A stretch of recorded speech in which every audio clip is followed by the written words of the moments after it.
Cool. Okay, folks. So, last we left off, you guys are currently in the trading caravan town of Scornubel. God, you were fast with it, bro. Yeah. Trading town, caravan town of Scornubel. You received a note for help from the halfling waitress at the Dusty Hoof that you're staying at. And that note asked if your group could go to the market across from a bakery called the Ice Delights. Before heading over there for the evening, you guys decided to take a look around the town, check through some of the shops and stores to see what was there, and came across Abercrombie and Finch, which was haunted, apparently. A haunted armory that you went into, ended up causing a ruckus, and surprisingly managed to steal a set of armor from the shop, and managed to get away without being found out. Afterwards, you headed over to the Ice Delights bakery later that evening, met with the contact, which was a woman named Thuma, a half-orc, Thuma Jarash, a woman who had lost her son, Skeg, and has been looking for him. She's done some of her own investigation into the bakery, hasn't really come up with any leads up to this point, and asked you guys to go in, pose as customers, and discuss the situation with Vera, the owner of the bakery. You went in, chatted with Vera, didn't get a lot from her, but managed to unlock a window, climb in through that window after the shop had closed and Vera had left. You searched the place and ended up finding a trapdoor underneath some barrels and crates, so hidden in the back of the bakery. While trying to open everything up and get in, you made some noise. You alerted somebody underneath. The door was flung open with a, "Oi, who the fuck are you?" I thought this is where the Tenacious D meetup was. Is it not? That's a big word, little one. No. If you're here for the fights, that's what you're here for. That's what's going on. Yes, the fight. That is what it was. Exactly what I was looking for. Good. Well, get on down here. Before... Can I, reach up and touch his arm and be like, oh, my. He's down below you. Oh, man. So, it's a ladder heading down into the basement. A waft Do you have of a air map to play? In a minute. In the thing. Okay. A waft of air comes up from below, and you're hit with the smell of stale, sweat and ale. And you can hear a raucous atmosphere coming from below. So let me crank this open here.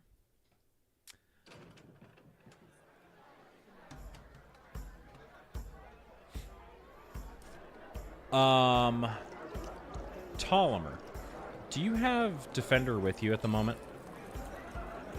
I would, yeah. Okay, cool. As you guys start to climb, his head pokes over the hole, and the ruffian down below goes, "Hey, no dogs allowed, metal or otherwise." Zephyrin stops and says, kind of pulls you guys back for a second, and he says, "Hey, I'm going to keep an eye out for anyone who might be following in behind us. I'll stay up here with the dog." Okay. All right. Be safe. Yeah, thanks. And you guys go ahead and climb down the ladder and walk down a set of stairs deeper into the basement. You find a full speakeasy down below. You see a large round wooden table, several smaller round and square wooden tables that are occupying the space. There's a full L-shaped bar that stands against the opposite wall, manned by a bartender providing drinks. Let me go ahead and pull up the map here for you. Do that. And I will start that. Okay. The map is up or running for you.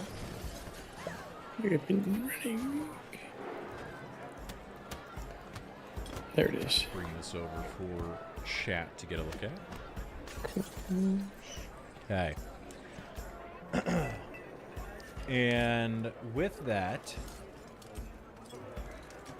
you see a 10 by 10 fighting ring that's been set up on the left side of the room.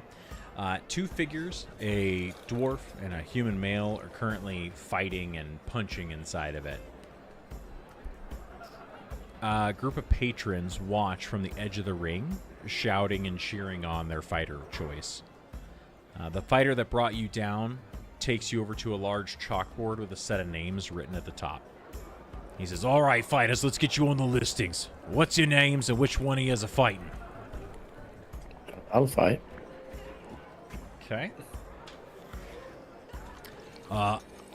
He's got, you see four names, Bitin Basuris, Kickin Caduceus, Stabbin' Bob, and Skeg and Fluffy are already written up there.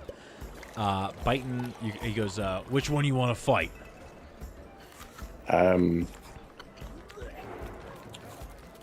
What were the names again? Bitin Basuris, Kickin Caduceus, and Stabbin' Bob.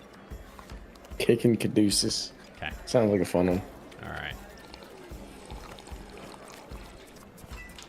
Who else wants to fight? Caduceus.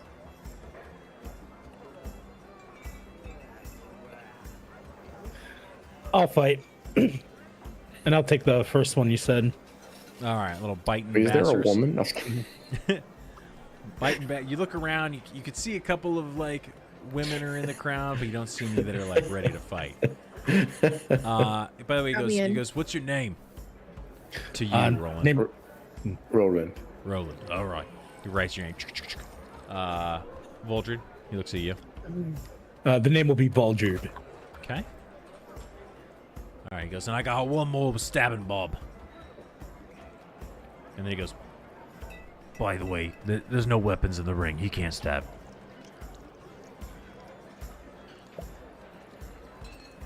He looks at you, I'll do Elena. it. Oh, all right.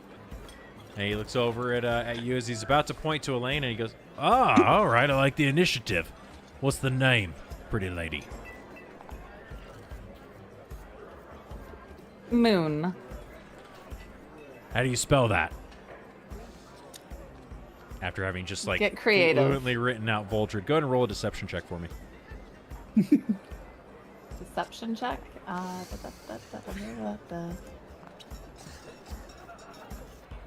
12.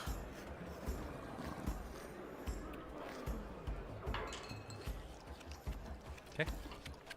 He's like, all right, that sounds good. M-O-O-O-O-N.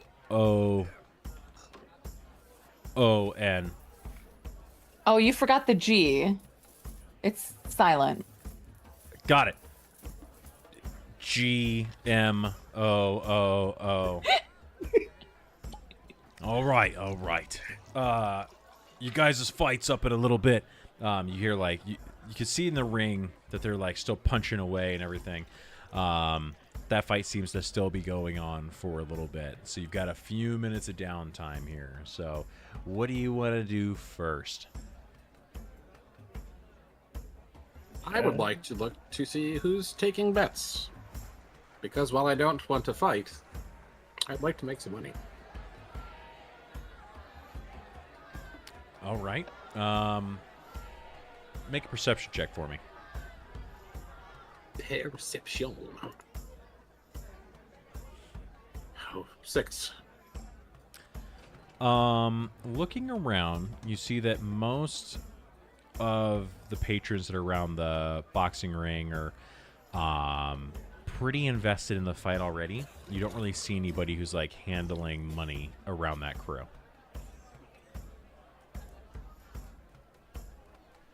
All right, I'll just go up to the bar and ask for an ale, and then ask if there is betting. Okay.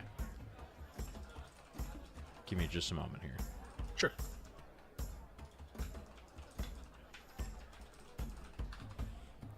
So you walk up to the bartender, right? Is that what you said? Yep. Okay. So you head over there, and he's got, currently like wiping out a glass, and looks over and he goes, newcomer. What can I do for you? What do you need to drink? I'll take an ale. He goes ahead and bloop, bloop, bloop, bloop, bloop, fills one up real quick and slides it over. He's like, 2 copper. I'll slide across a silver. All right, cool. And then thank you kindly. So is this just for fun, or are we able to put some money down on this? I mean, fighting's always fun, right? But you absolutely can be putting money down. Okay. Who would I talk to about that? You come to the right place. And he brings out a book and flips it open on the counter in front of you. Okay. Which fight you looking to put money on? I'll kind of, nod my head back and say, the 3 I came in with. All right. He looks over at the board. I just went ahead and put the listings in the chat. He's like, which one you want? All of them? Just one? What are you looking at? Oh, all 3 of them. I'm confident. Okay. Buy minimum buy-ins at least a gold. All right. I'll do 2 gold apiece. Okay. So go ahead and write that down. It is currently a 3-2 odds against any of the party on the board. Okay. All right. So he goes ahead and, hands over that. You drinking your beer. He writes you down for everything. Anything additional that you'd like there? Is there anything you could tell me about who they're up against? And we're newcomers. Have they been here for a while, these folks, or? No, everyone here is pretty. I mean, everyone's kind of a newcomer here in Scorniabel. A lot of the people here have been kind of in and out, but it's just kind of the way of it. Interesting. Might be interested in getting into this kind of thing myself when we get back home. Seems fun. Make an insight check.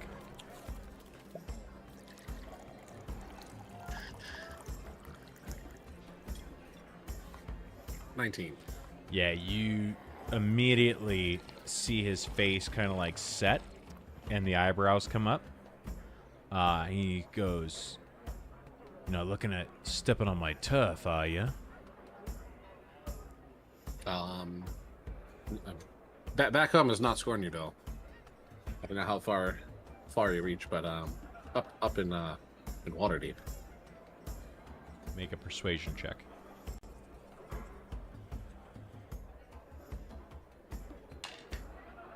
$9. Okay. Then make a perception. What's your passive perception? 14. Okay. You very easily see as you see his arm kind of push something back up underneath the bar that he had been pulling out for a second. He goes, "Oh, all right, Waterdeep. It's been a long time since I've been up there. Got a couple of friends over there." that are in this that might be able to connect with them, or just friends? I'm sure. I mean, this seems pretty well established. It's probably not easy to get off the ground and running. Make a persuasion check with disadvantage.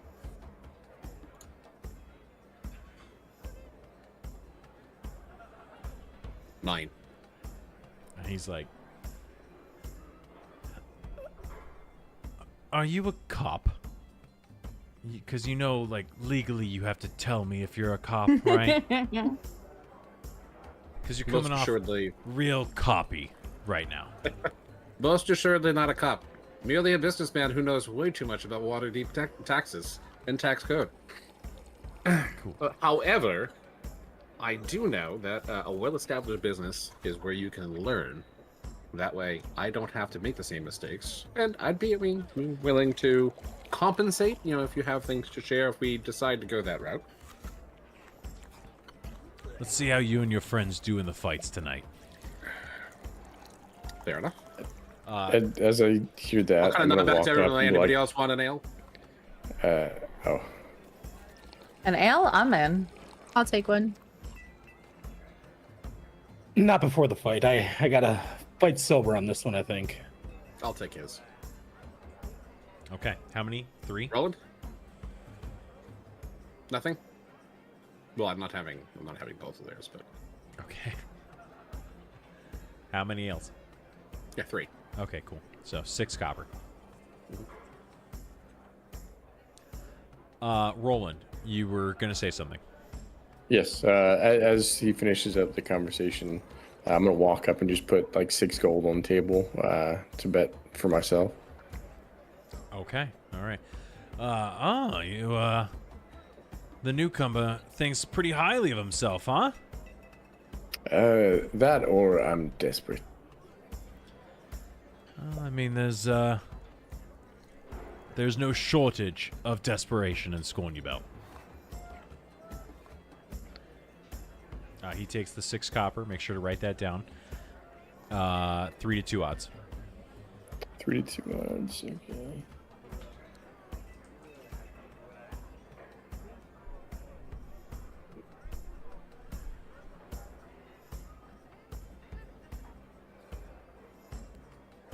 So 6 gold, right? Yeah.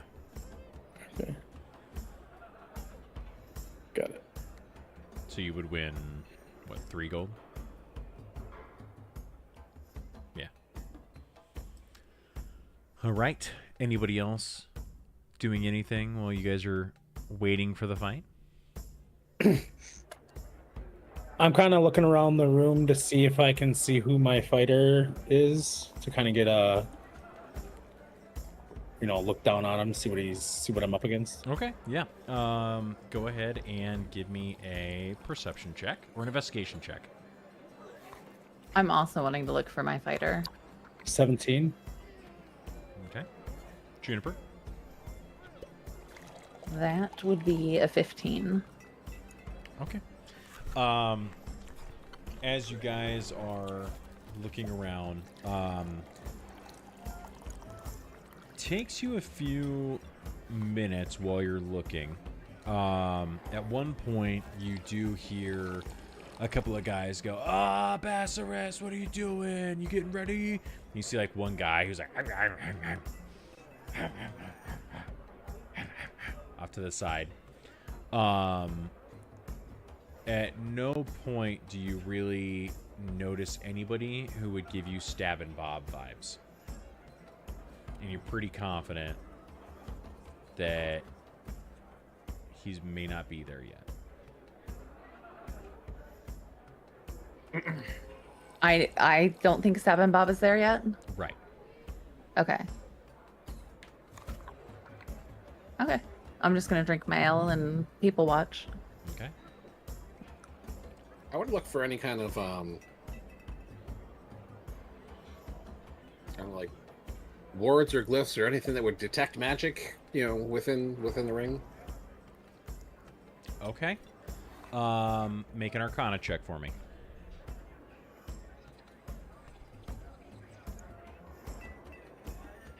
$11. Okay. With an 11, you kind of take a look. You get a little bit closer up there, drinking your ale.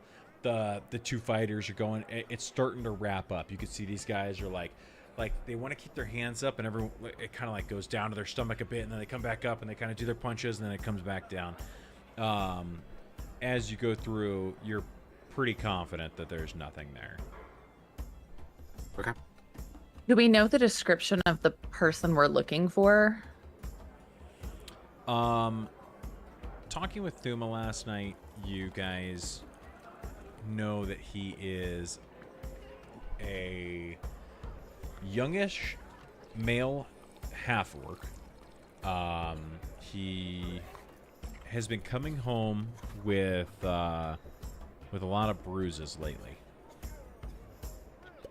But looking around the room, with your earlier check, you do not see a half-orc that resembles the description.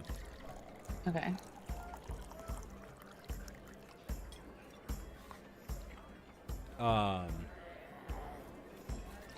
Elena, what's your passive perception?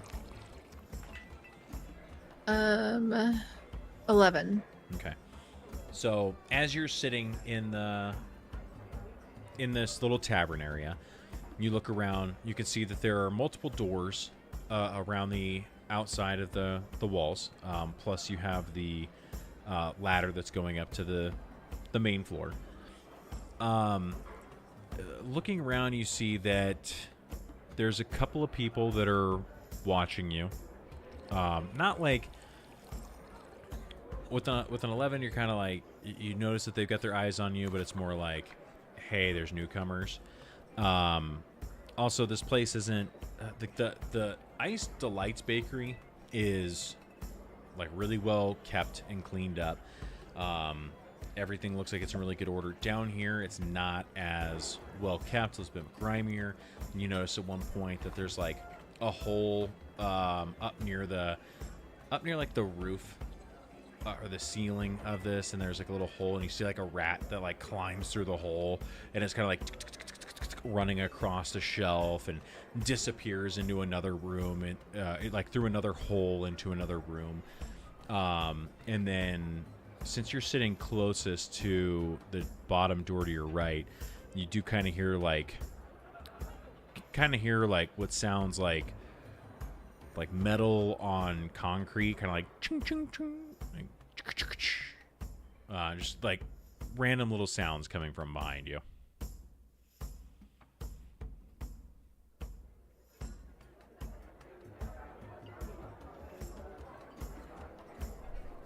Okay. I'm gonna kind of stay focused on those and plan to when the fights start, just to kind of look around and see if there's any more rooms that I can investigate or slip into. Okay. Sounds good. All right. Cool. So at this point, the fight in the ring wraps up, and you guys see one of these ruffians jumps in and walks over and grabs the dwarf's hand, and everyone starts to cheer.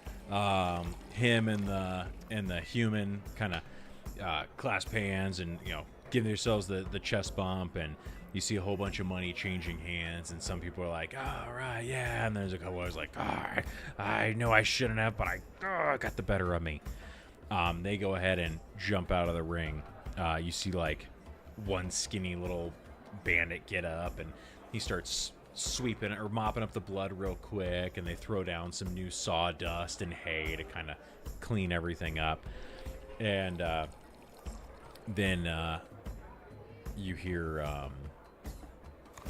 all right, we've got ourselves another fight. We've got a newcomer, and we've got one who's been here. You know him, you love him. It's Kicking Caduceus. Everyone starts to, and we've got our newcomer, Roland. One of the bandits walks behind you guys, opens the door on the right side of the room, and heads in. Elena and Voldred, I'm going to need perception checks from you. 7. 18. Okay. So Elena, you've been like prepping to see in this. You hear, or actually, sorry, as you turn to look as he goes in, you see inside the room that there's a set of cells, each of which is occupied. The one that's like directly in front of you, you could see a man in the first one closest to the door. Figure kind of tucked into a corner of the second one, and then like something like large and kind of hairy down at the end. So kind of have to like lean over to see down there, but you get just a little bit of look. That angle you don't get to really see in too well. You hear a clank as a metal door is opened, and then see as the bandit comes out leading another man ahead of him. The crowd of patrons start hooting and hollering, and they start chanting, "Kick, get, caduceus, kick, get, caduceus, kick, get, caduceus, kick, get, caduceus." And they all start, they're all going crazy about it. The Caduceus jumps into the ring and starts kind of running around, high-fiving the patrons on the sides. They start cheering harder as he jumps up and down, arms over his head. And the other, the band who just let him out goes, "All right, where's Roland?" You're muted. Sorry, a little gassy today. So, didn't want to beatbox in the mic. So I'm going to stand up, and then as I stand up, the cloak of billowing is just going to start. Okay. So everyone's like, all right, the new guy's got something. And Caduceus kind of, he looks at you and he's like, "We're not going to be doing any funny business, are we?" Oh, no, of course not. All right. Let's see. Give me a second here just to set the scene. Okay. All right. I should do this. Let me do half screen and half screen. That way I can fight and look at the. Actually, I don't need to look at the battle thing, but oh well.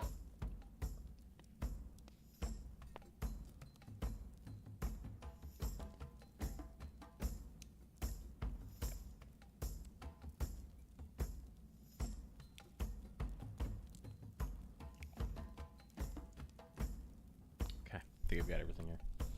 Do one last thing.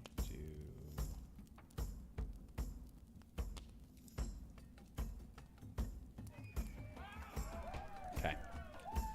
Everyone starts getting very excited for the fight. Go ahead and roll initiative for me, Roland. Rolling initiative. Ooh, not good. 8. Okay. His was dog shit at a 3. So hell yeah. You get to go first. All right. Poison spray. What are we doing? An unarmed strike. Okay. 19.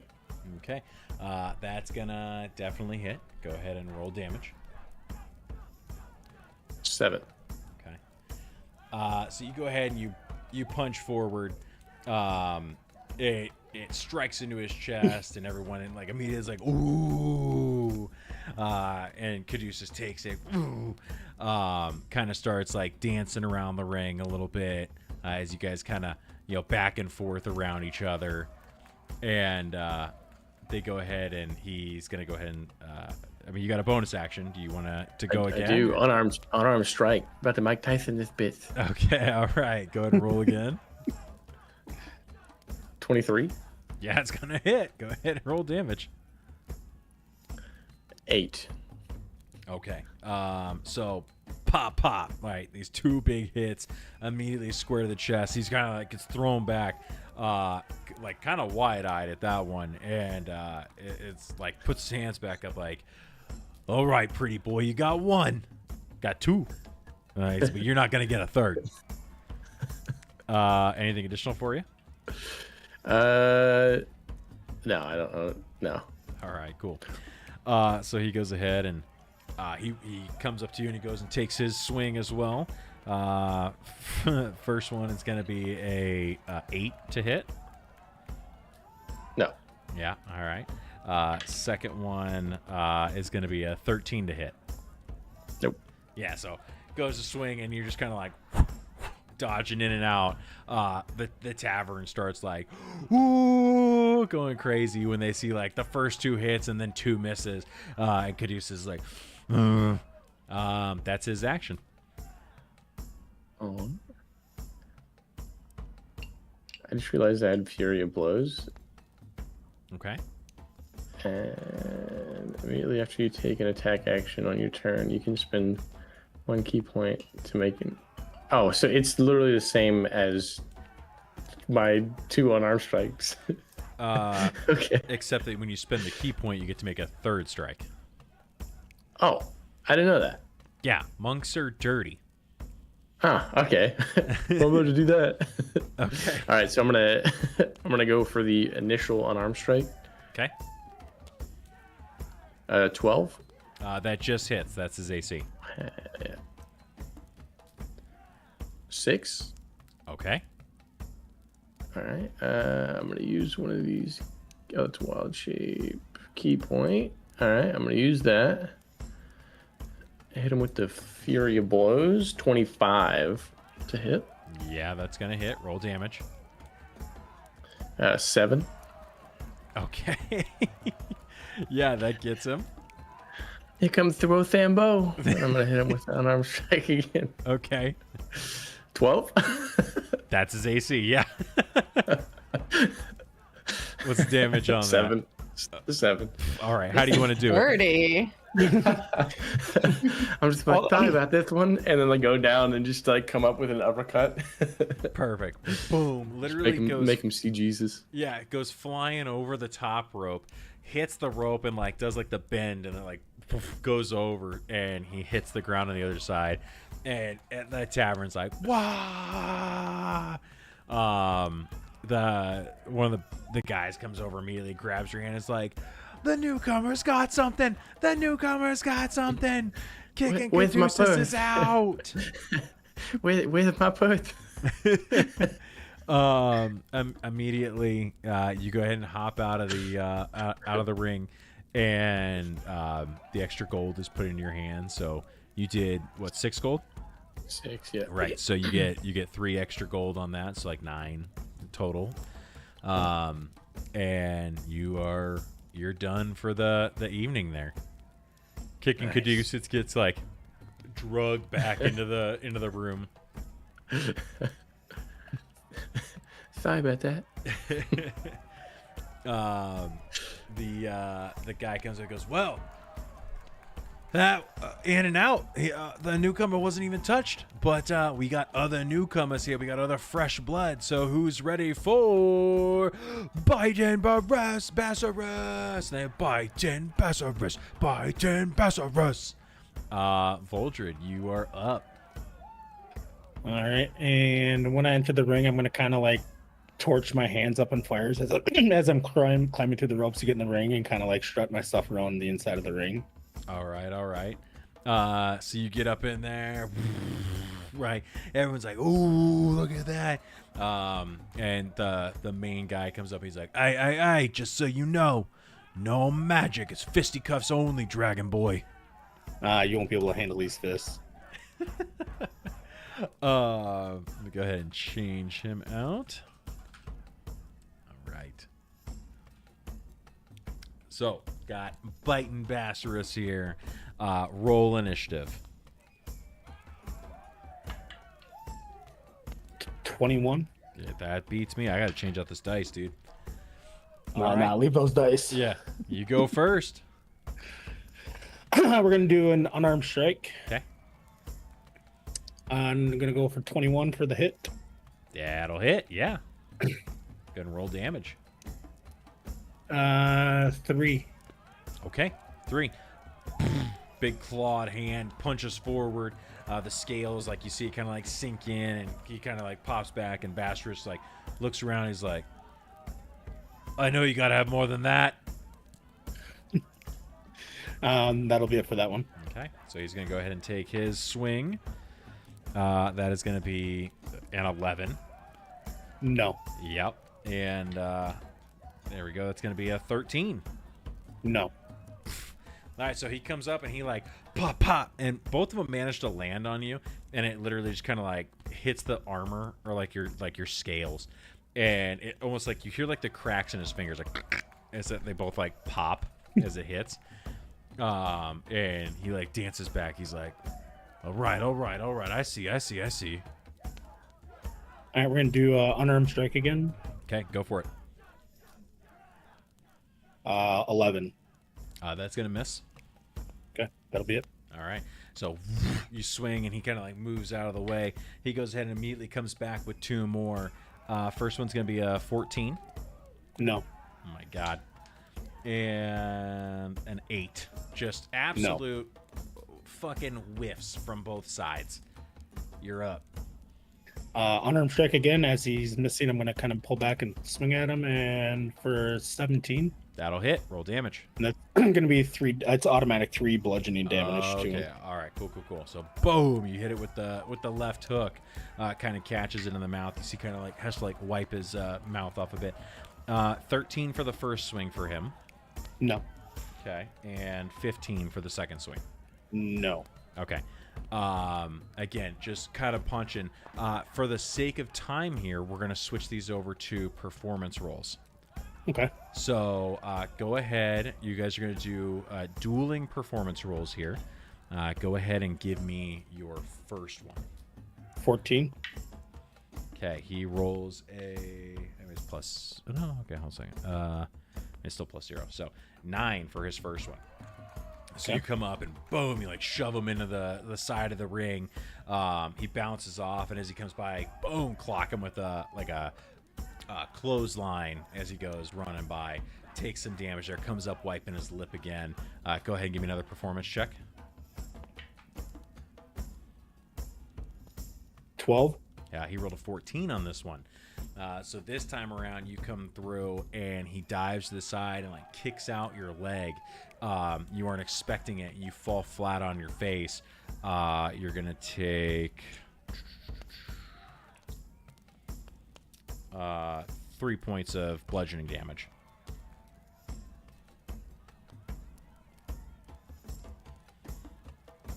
Okay. What was that? Go ahead. Okay. Next performance check. 9. Okay. Natural 1. And with that, because that's going to count as 2 failures for him, 2 successes for you, he comes running to get you. You kind of like drop down a little bit and shoot up. You grab him and throw him over your shoulder, and as you do, it's the pile driver. Just absolute WWE him into the ground, and he is lights out. Nicely done. Again, the place erupts. What were you say you were gonna do? Nope, I'm just gonna kind of just brush myself off and kind of like just torch my hands up and be like, "Is that all you got?" And just hands are on fire because I threw magic out again. Yeah. Perfect. So you hop out of the ring as well. So Ptolemy has now won 2 of his bets. All right, that then brings us to the penultimate fight of the night. You guys start hearing, all right, this one, I know you aren't expecting this, but hey, first time for everything. We got Stabbin' Bob and Gamoon. The G is silent. Silent G Moon. And somebody like you hadn't seen before who, as you guys were watching the fights and everything, he had come down the ladder and starts to walk over and jumps in. You see Stabbin' Bob, and this guy's got the pirate like stripedy do-rag on, missing a couple teeth, and contrary to what you would think his name is, you see that this guy just has like stab wounds that have all healed and stitched up and everything, all over his body. The guy looks like a pincushion. He has like never found a dagger that couldn't get stuck in him somehow. So not the luckiest of guys. But he jumps right into the ring and is ready for his bout with Moon. Yeah, so as Juniper like enters the ring, she's gonna actually like climb up on the corner where let's see, can I ping it? Point ping. Like, is that allowing me? Yeah, I'm seeing it. If you hold it, Okay. Okay, there you go. Yeah, so like there, and then essentially, okay, stop it now. She's just gonna like come in hot, like she's gonna jump off of the top of it and fucking like try to hit him. Can I like? She has like acrobatics and shit and performance. Okay. So you know what? For the fun of it, I like it. Go ahead and make an acrobatics for me. And you've got to beat his. Let me think here. I like this one. You know what? I'm just gonna say it's a straight like athletics for him as well to try to beat it. So Okay, go for it. 18. He rolls a 12. So unexpectedly, all of a sudden, this halfling just jumps up onto a post, jumps forward, flies through the air, and smashes into Bob. The place erupts in cheers from that. Go ahead and roll unarmed strike damage.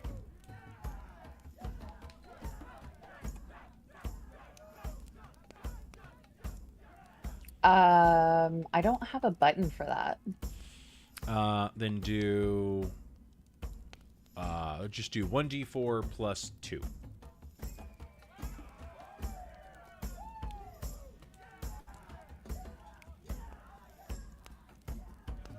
Three.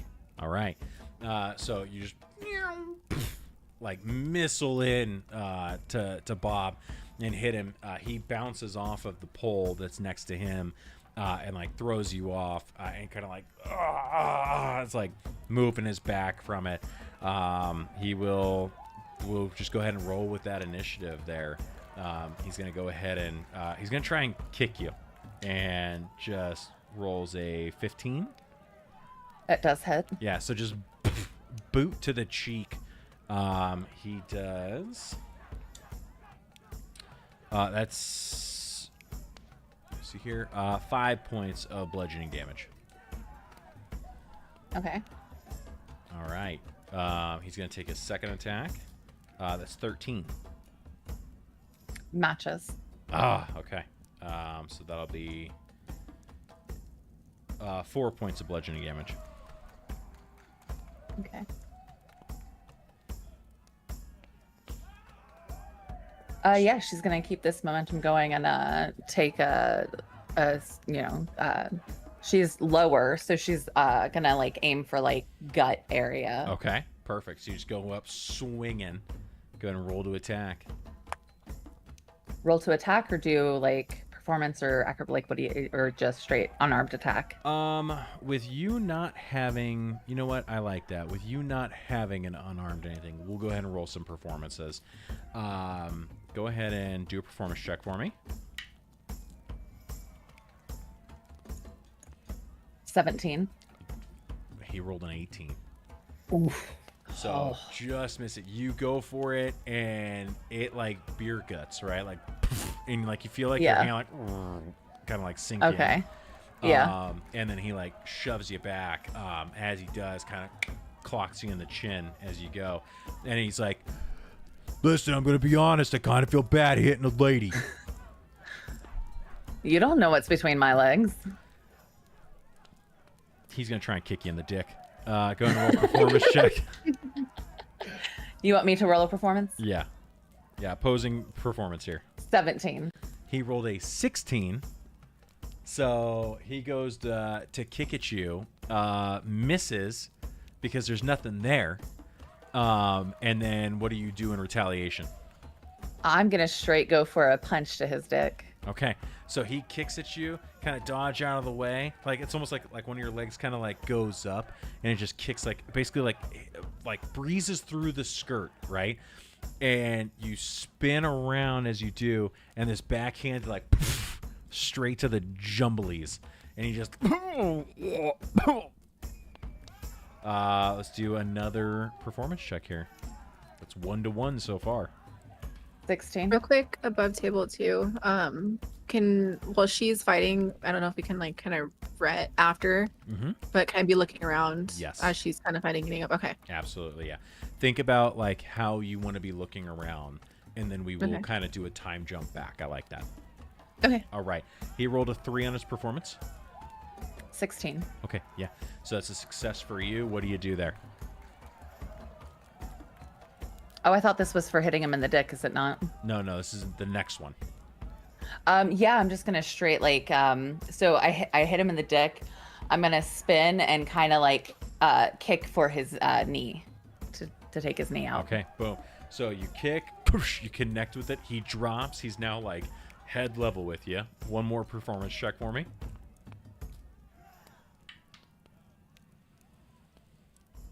Oof. 12. 17. So he's head level, and you guys are just looking at each other for a second, and he just poof, like square in the nose. So this like little bit of blood poof, comes out. You guys are now 2-2, so the next one wins. Go and roll a performance check. 15. He rolled a 5. So how do you do it? So he sucker punches me straight in the nose. I'm gonna like wipe the blood off of, and then I'm just gonna headbutt him straight like across the bridge of his nose. Okay, perfect. So you crack into it. The entire bar hears the as it cracks open and just blood. And he natural one, he starts bawling his eyes out. And he's like, Frank, why would you do this? It's my first time back in weeks. And jumps out of the ring. And you hear him like, as he like runs up the stairs. And you hear like, as he climbs up the ladder and leaves. Perfect. Everyone's just like, Bob got his shit kicked in by the little one. They're like, I know, it's just like last time with the gnome. And they're like, Bob sucks. Anyways, place goes crazy. So, congratulations. You also win your fight. So I forgot, I wanted to like have discourse. I got caught up in the fight. I wanted to like kind of poke for information about the missing person to be like, oh, like I was really here to face, like, and then describe the person we're looking for. Like, I heard he was a good fight. Like, where is he at? Show me him. Okay, all right. So as you hop out of the ring, go ahead and make a persuasion check for me. While you're doing that, we're going to come back over to Elena for a minute here. So let me change up some sounds here. This, just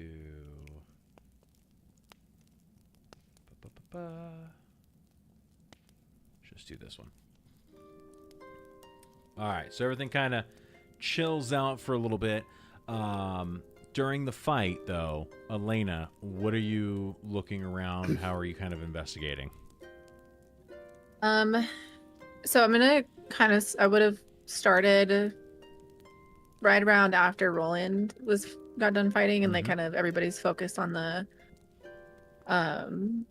ring. I'm just gonna kind of just take steps back from where I'm at and see if I can peek into this door. Okay, perfect.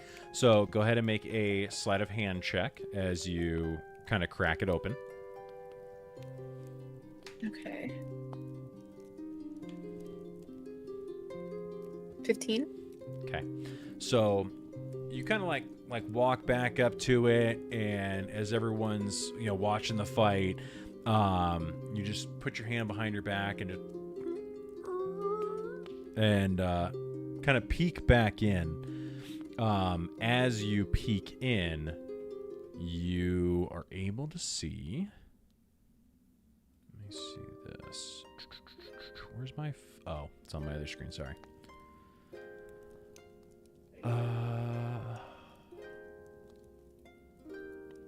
Sorry, I'm trying to get rid of the fog of war here.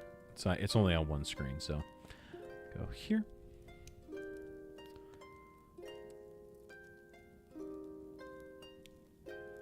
You're able to see that there is an empty cell. You can see that there is a half-orc back there. With what you heard from Thuma, you can tell pretty clearly that that looks like Skeg. Okay. And additionally, you do see that there is a large furry animal back there.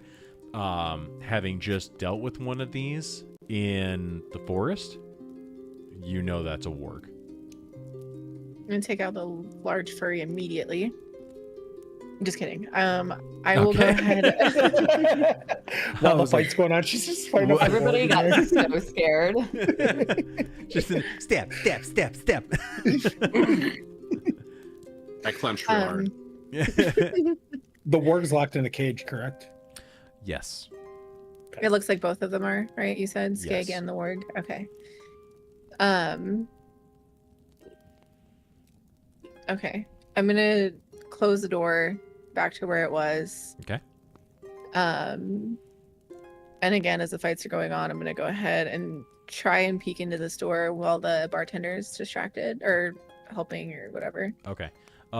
This time, now that the fight's been going on a little bit, I need you to roll a stealth check for me. Okay. I would also like to add, can I add luck onto that? Yeah, go for it. Hell yeah. Okay. And that's just advantage, right? Give yourself. Yeah, I You do. tell me? Okay, that's what it is. Yeah. 16.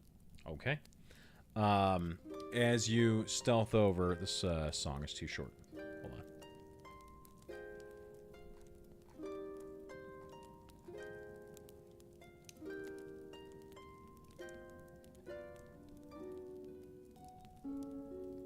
Okay. Yeah, you kind of like just walk slowly, just kind of chilling, like looking at the artwork on the walls. It's not very good, you know. It's got like, kind of like hand-drawn pictures of boats or like treasure. There's like a kind of like a almost like a stick figure with like spaghetti-looking hair, right? Not the best artwork in this place. But as you go, you step over, and you feel like you've done a pretty good job at not raising anybody's suspicion. Okay. Do I see what's behind the door? You want to try and look in there? Oh, that's what I was doing, yes. Okay, roll a sleight of hand for me. That's what I was using my luck for.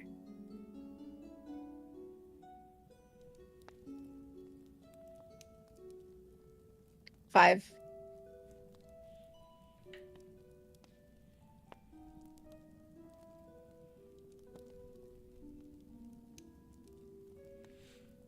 You slide the door open.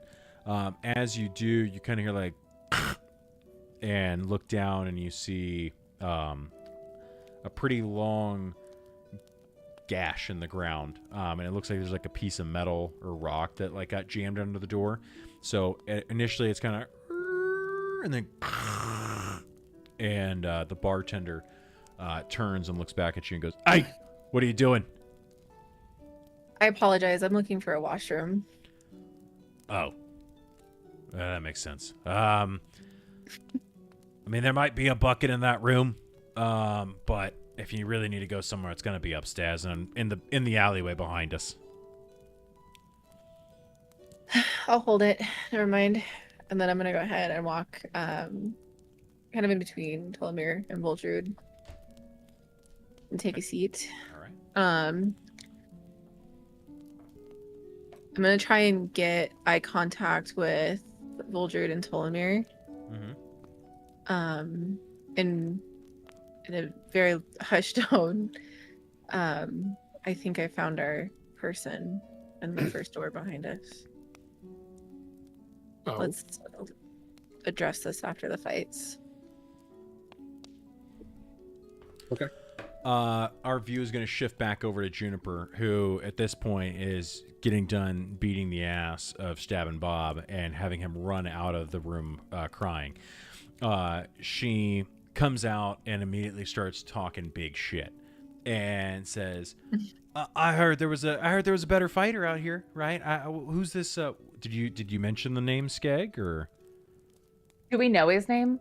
you would have learned that from Thuma yesterday? Yeah, because she told you about her son and that she's looking for him, so she gave you the name.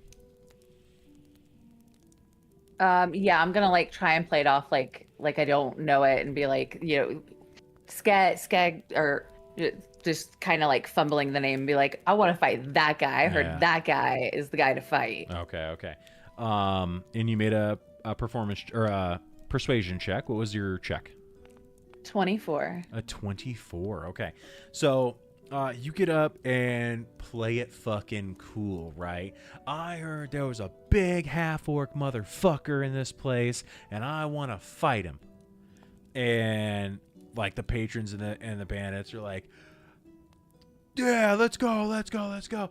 And the main one who came up and got you guys signed up said, unfortunately, little lady, as much as I'd love to see you fight Skeg, he's already on the board. He's fighting Fluffy tonight. And so with that, he turns and says to the crowd, he goes, all right, you ruffians. He says, we've got a special fight in the books for tonight. He's rough. He's tough. He's Skeg. He says, as the crowd cheers and starts going crazy, he goes, and pulled straight out from the deep forests of the reaching woods, we have his toughest fight yet. Not a man, not an elf. His voice is hard. Not a dwarf. Tonight, Skeg goes up against the dangerous, the ferocious, the angry warg. And the whole place immediately like blows up. They're going crazy with it.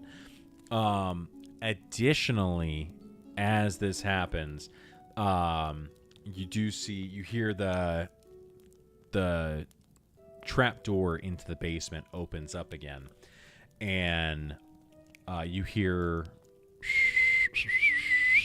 from up top.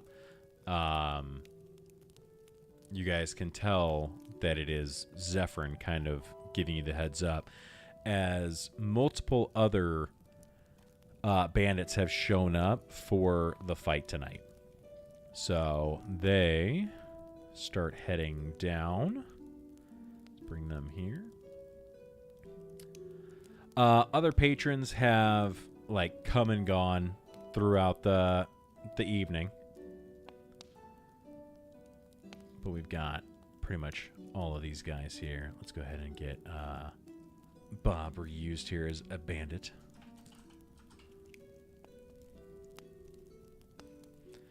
Juniper's now out. Bandit's out. And getting drug out of the cage, you guys see the Skeg and the warg. Why can I not select? There we go. All right.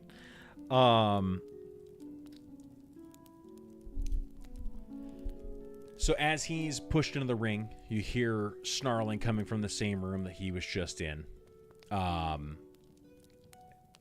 You see, while Skeg's walking out, he kind of clocks all of you. He looks at you through blackened eyes with a hopeless expression. Bloodstained, flimsy clothing covers his like muscular, bandaged frame. The bar patrons start cheering as they hear the snarling coming from the room behind him. I don't know why that's... Did someone do that to me? There we go. They're drinking ale. They're laughing as they wait to see what's coming. Barely pushing through that doorway, you see the familiar sight as this large, drooling, red-eyed warg enters the room, led by a stick with a rope like wrapped around his neck, and the patrons cheer again. The bandit behind the bar shouts over the crowd, "Hey, vermin! You want to come out here and watch your little pet fight himself a big, filthy warg?" Everyone give me a perception check real quick. Perception. 11. That would be a nat 20 plus 3, 23. 19. Question: while the warg's going by, can I cast True Strike just to see what his defenses are? Like, all I have to do is point a finger. It's not noticeable or anything. On the On the warg. like what his Yeah, his defenses. Cool. Let me go ahead and pull this up. I'm never sure if the stat block in maps is full.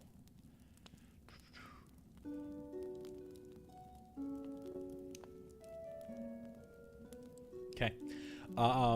As you kind of like look and try to get an idea of a little bit more about him, you remember from your fight, there wasn't really any like resistance or weaknesses that it has. It's just a big, angry wolf dog. Okay. All right. I'm gonna ask the bandit for my winnings and the odds on this fight. Okay. He slides over the money you've won already. Already like crosses the stuff out of the book. He goes, yeah, this one's definitely a 6-2 against or for the warg.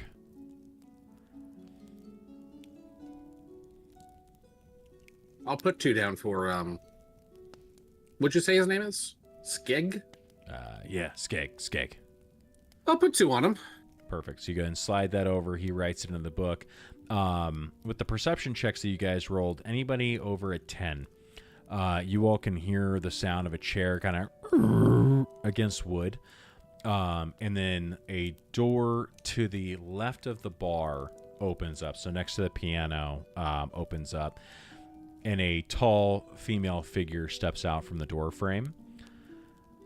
I'm always up to see my big, strong Skeg fight to pay off his debts. Yeah, that one. She walks up to him and runs a fingernail under his chin. And he kind of looks up with like these like very sad, heavy eyes. Come on, big guy, smile a bit. It'll be fun. She smiles broadly, and her nose kind of twitches a bit as she looks him up and down. And then she looks out and surveys the crowd. She looks at you, Roland. Yeesh. Her eyes narrow, and her smile falters a bit. And she says, "Wait a minute. I know you. I saw you just a few hours ago. You were the ones asking about." She turns and jumps up onto the bar. Wait, we didn't ask about anybody. We didn't ask about anybody. She comes and jumps up. You guys recognize that Vera, the woman you just talked to a little bit ago. Again, seems like an oldish lady. She jumps up onto the bar. Like LeBron, whoop, just straight up onto it. She turns back, and you see her face appears to have somewhat elongated, kind of distorting her appearance. She looks around and begins to speak, and you see that her front 2 teeth are beginning to protrude and grow. "Bakers, we have intruders in our midst, and they've been asking questions about dear old Skeg here. We don't like when strangers try to take our things, do we?" And the bandits all look at you and say in unison, "No, vermin!" She points to all of you, and you see dark, wiry hair growing at a rapid pace along her arms and face as she yells, "Kill them, and we'll turn them into pie." And her face fully erupts forward as she transforms into the unmistakable form of a were-rat. So you see her change from that into that. Well, aren't you just adorable? I need everybody. Let me see. Add all tokens. Her. See this. We will ungroup. Okay. Yeah, I need everyone to roll for initiative. Initiative. Ooh, nat 20 plus 4 would be nice if that was an attack. Cool. Take it. 10. So that nat 15. 20 rolls into your first attack, right? No. So 24 for you, Roland? Yep. All right. Elena was 10. Yeah. Juniper? 15. Tolomer? 6. 6. And Voldred? 15. 15. All right. Let's go ahead and start that combat. Okay. My dex is +2. My dex is also +2. So roll off. I thought wasn't Voldred We each at had 15. 6? You did? Who said No, that was Ptolemy had 6. Oh, okay. Yeah, rollies. I just rolled a nat 20. Well, she beat me. I got 10. Okay, perfect. That's where we are already. So that brings us up to the top of the order. The fight kicks off, and let me just grab. Let me grab my drums again. I like them so much. Let's do this, and let's grab. Let me see.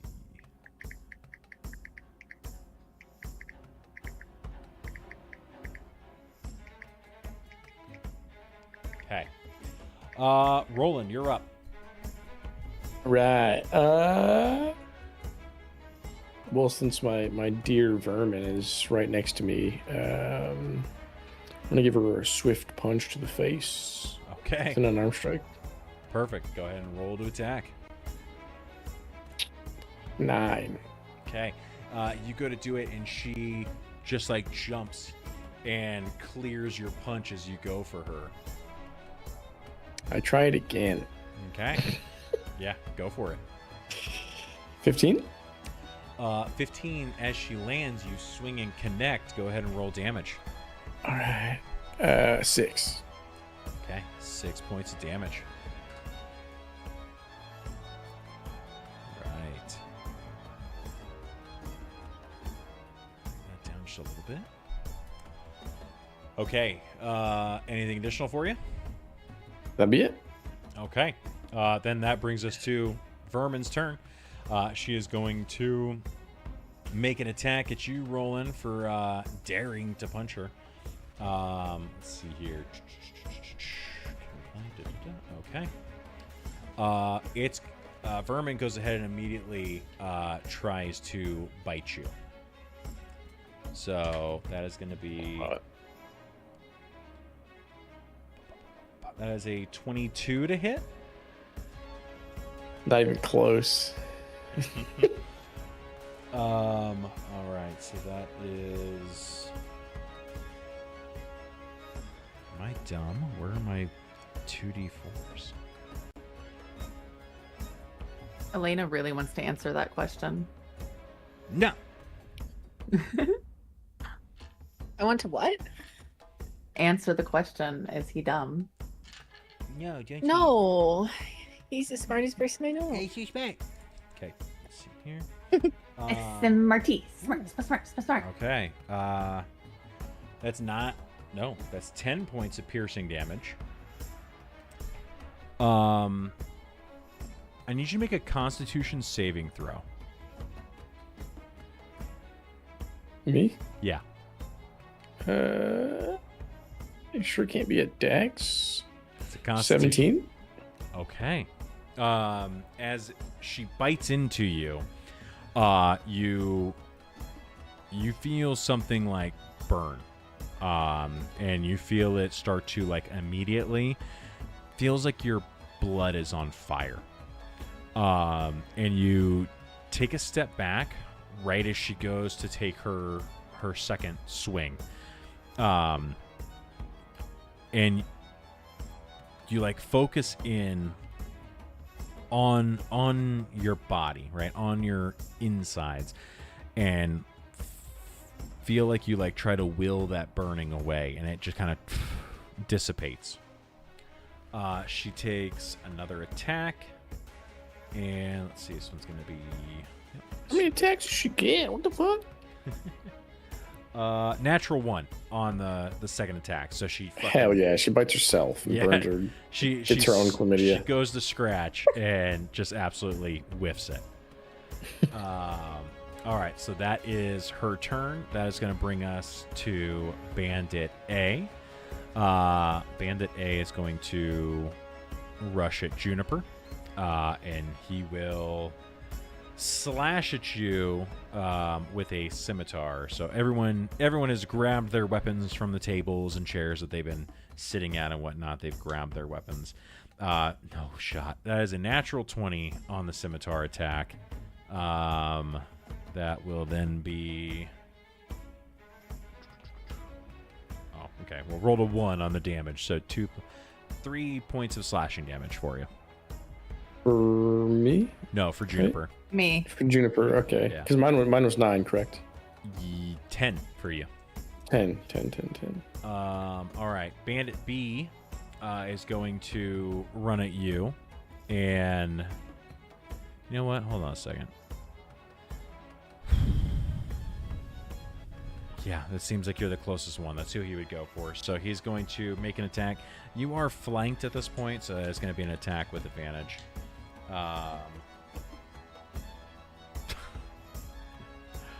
11. Rolled double 8s. I'm guessing 11 misses. Yes, it misses. Okay. All right. That is it for Bandit B. Bandit C is going to jump over the counter and go after Voldred. So he grabs the scimitar out from behind the bar that he was pulling earlier and just does a jumping slash down with his scimitar towards Voldred. That is going to be 16 to hit. Just miss. Just misses? Mm-hmm. Wow. Okay. Cool. Then that brings us to the warg, who kind of like once everybody like stops holding on to him and starts fighting, he just kind of like looks around like and yeah, he's just gonna go ahead and try and bite Skeg. Let's see here. So it's gonna be. Oh my god. Clarifying question. Yeah. Is a warg an animal? Yes. Noted. Actually, no. Sorry. I'm actually fluent in warg. Are you fluent in morgue? No, it is no longer classified as an animal. So it rolled a natural 20 on Skeg. That is 1d8. So I bring this up. Okay.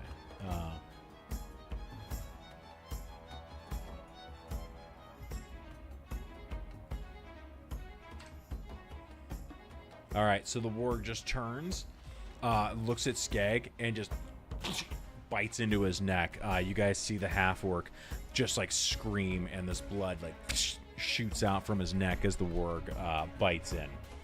That then brings us to Juniper. So I'm going to cast Minor Illusion. Okay. And make it sound like there's like a mob upstairs essentially breaking in. Okay. Go ahead and roll a deception check for that.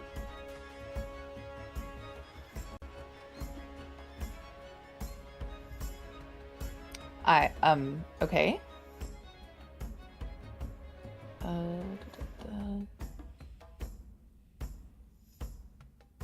That was a nat 1 plus 9, so 10. Okay. So with a 10, I will say that while the spell goes off and you hear like kind of the sound of ruckus up there, you also have about 13 people in this room and an angry warg and a half-orc that just scream from being bitten. It's audible, but nobody pays attention to it. Okay, I like fair. Like they're in the fight. First reaction.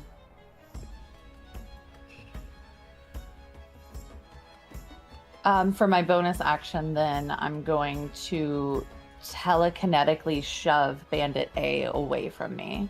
Sweet. Okay. Is that a save or is that an attack? It's a save, strength savings throw. Okay, cool. He is going to roll. Okay. It's an 11. He does not make it, so he moves 5 feet away from me. Okay. Kind of like because that does push him away. Can I get an attack of opportunity?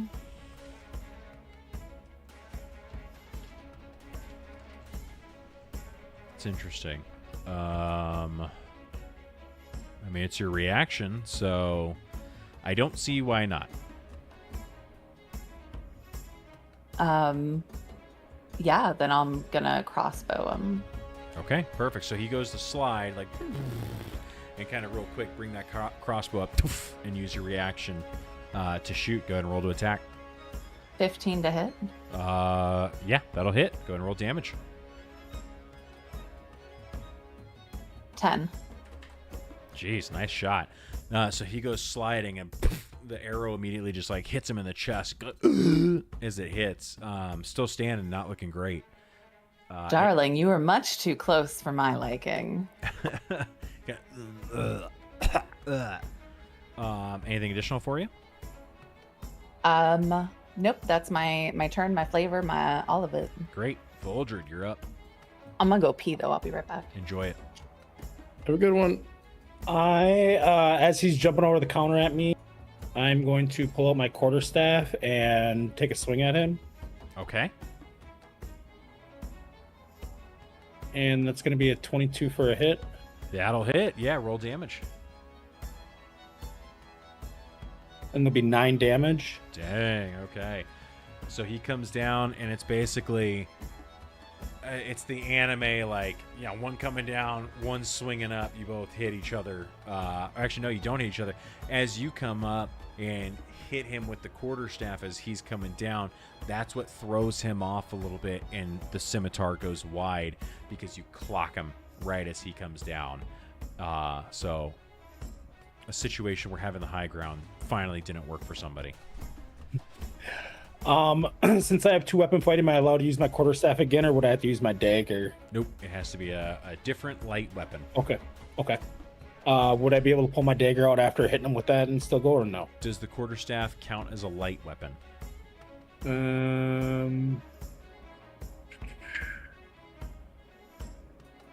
Just says melee, bludgeoning. Doesn't. If it It says weapon common. Yeah, if it doesn't say light like dagger does, Okay. that is, you're basically like kind of two-handing that almost, and like poof. Okay.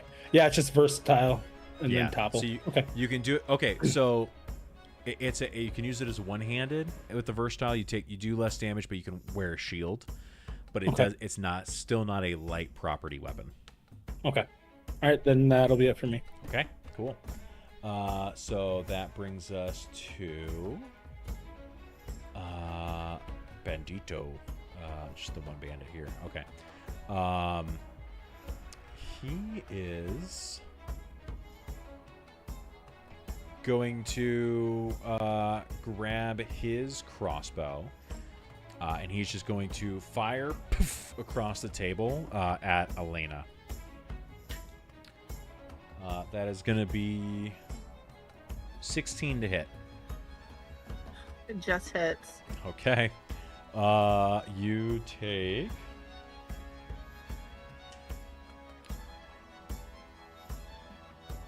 3 points of piercing damage. Okay. So, across the table, you feel it in your back. That is it for Bandito, and you're in response. Okay, so that's gonna piss me off. Okay. I'm gonna go into hybrid form Okay. immediately. All right. How does this hybrid form look this time? We're gonna go with the, what was it, a cougar or tiger? Like a panther? Were tiger or something like that. Yeah, were tiger, sure. Or something like that. Yeah. Okay. This time, what you guys see her do is, as she you see her eyes kind of go into like a feline form, and this time the claws on her fingers extend, and she reaches down, grabs at her hips, and you see as she kind of starts to you see her start ripping some of the skin off, and then she just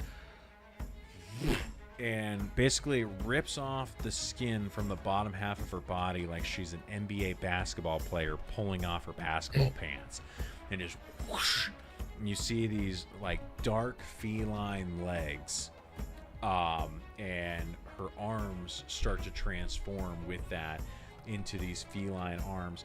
Her body and head stay the same, but basically just her limbs end up in this feline form. I'm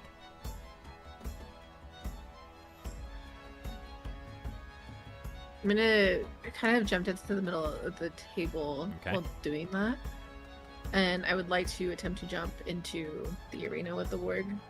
Okay, go ahead and make an athletics check for me. Okay. Don't fail me, dice, please.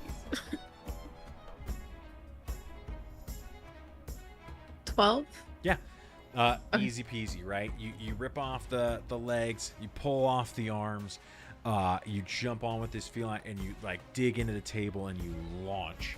And so you guys just see this half tiefling, half panther just go flying through the air into the ring towards the warg. I want to strike as I'm like landing, so I'm gonna kind of try to grab around the warg's neck.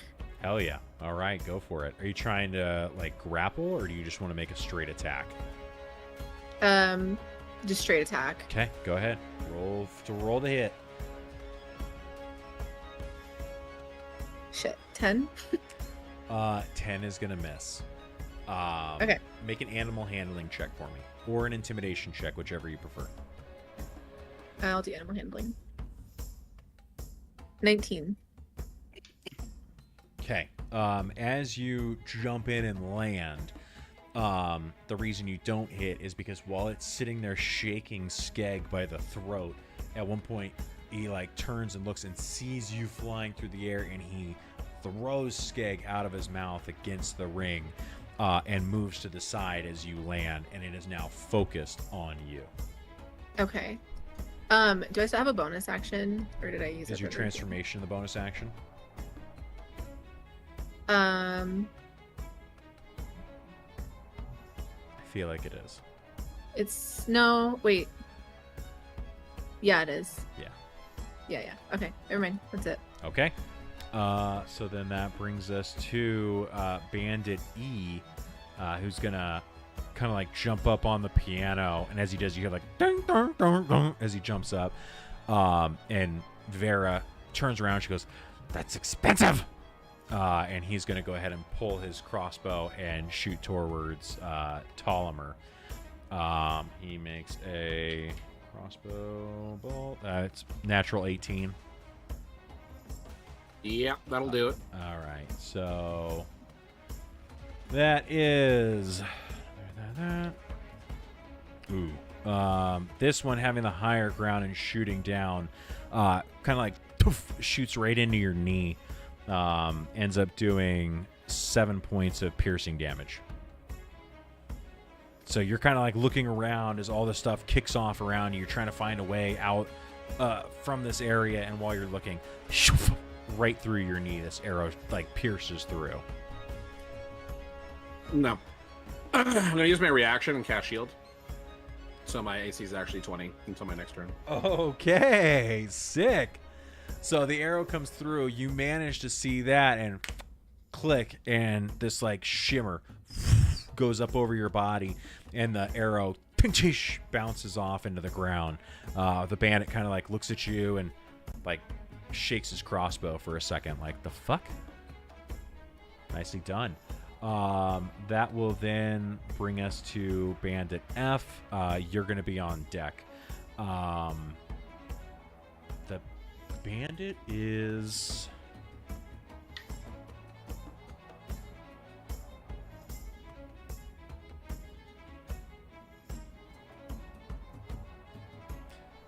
Bandit's going to go, guys,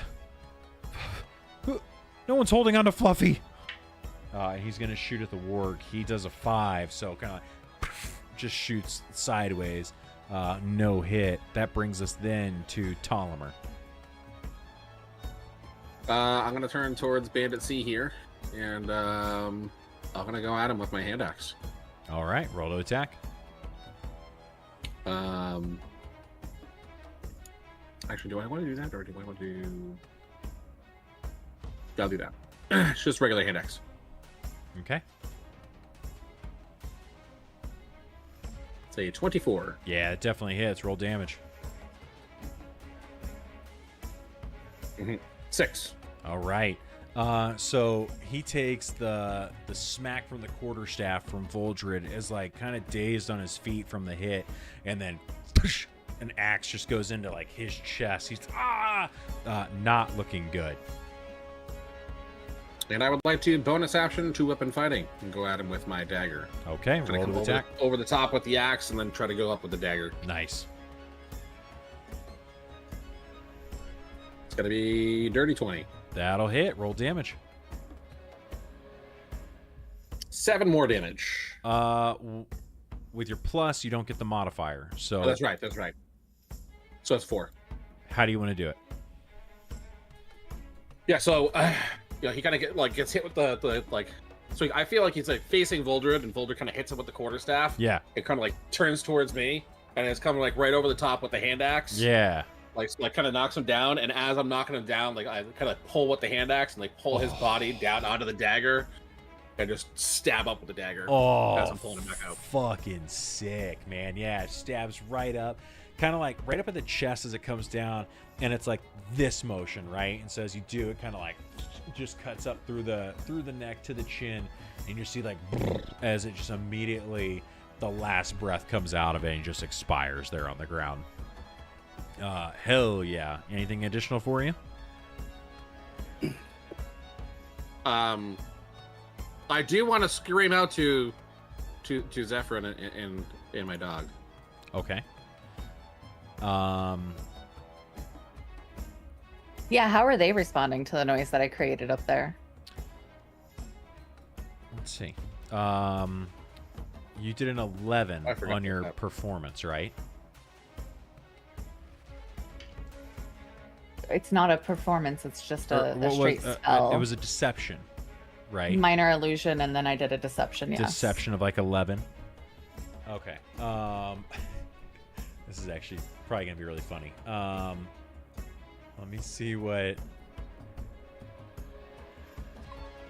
his insight is. So he rolls an 8 up there. I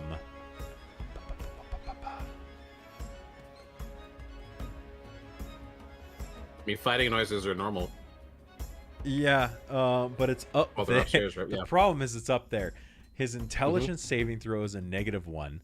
His insight is a 0. His perception is a +2. All of those are under the 11. So Zephyrin up there is like looking around like, why are there ghosts and why are they fighting around me right now? He does not understand why there's all this fighting sounds up there. Potentially next round he will figure it out, but right now he is confused as shit as to what's happening. Him and your dog are both confused upstairs. both Why are- there's ghosts fighting? Like, just kind of like, they're like looking at each other like, what is it, Ruffy? Timmy fell down a well? Yeah, that will do for me. All right, cool. So that brings us to Skeg, who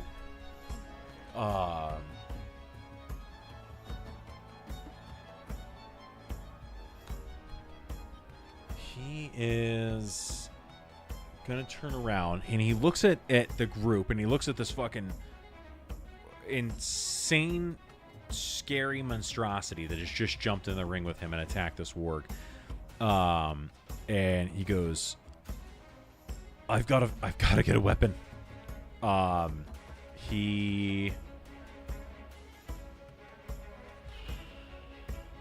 this sucks.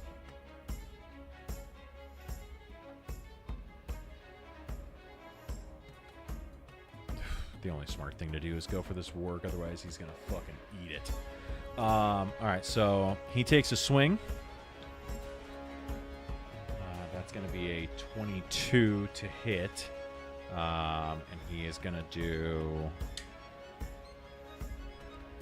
Okay, so he turns and just fucking hammer fists the warg in front of you, and does 7 points of damage. So kind of like drops this warg's head down, like bounces off of the ground.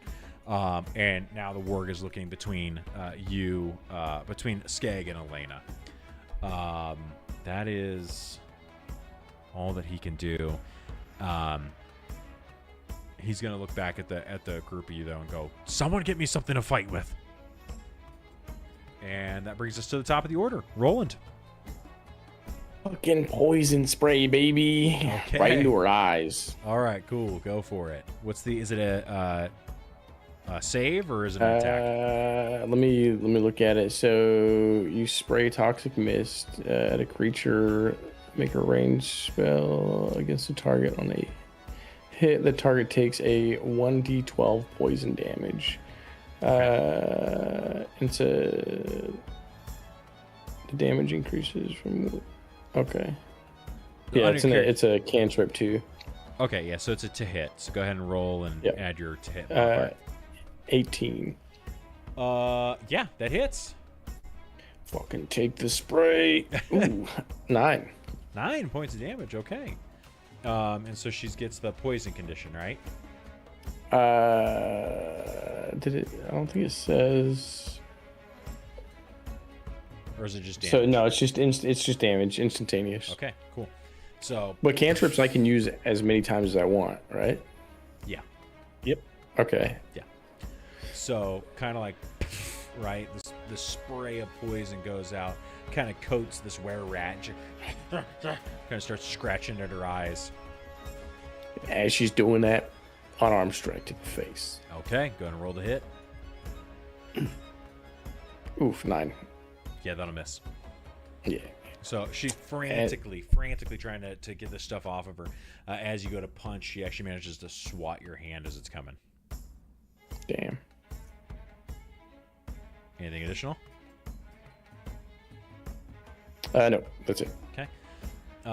So that then brings us to Vera, and she looks at you, looks at Ptolemy, who is currently eviscerating her bartender, and she just comes after you. She's going to make 2 attacks, and let's see here. She will do... Yeah, First one that comes at you is going to be a scratching attack. She jumps down, actually just kind of like moves over so she doesn't go out of the attack of opportunity range, but scratches a Ptolemy. That first one, that's a natural 1. So as you're dragging this guy down, she misses, and then she jumps down off of the counter, and she is going to bite at you. That is a 15 to hit. I have a 15. Okay, so first off, she does...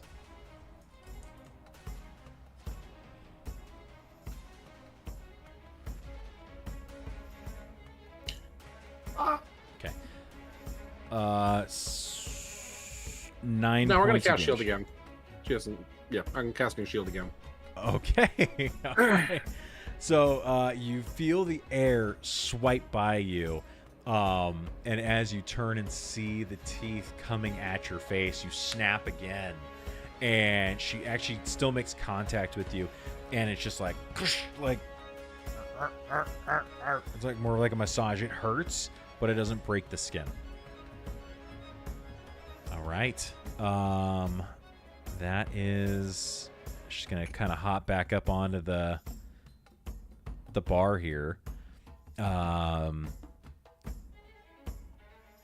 see. I'm gonna turn to her and say, "Biting cost extra." Awesome. Okay. So that is it for her turn. And Bandit A is going to move up here and take a shot at...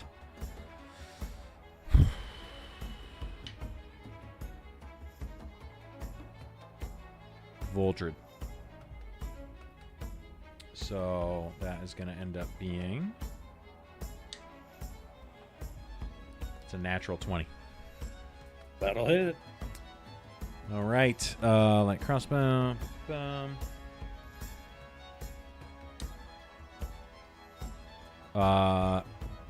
It's 13 points of piercing damage. Damn. So gets up to the ladder, aims. Poof. You're not looking because you're watching the guy in front of you fall and Vera attacking Ptolemy. And you feel the arrow poof, pierce right into your back. Basically just like kind of getting in between some of the scales and everything, just manages to find that soft meat. That is it for that one. Bandit B is going to make another attack at Roland with flanking, so that is with advantage. So that is...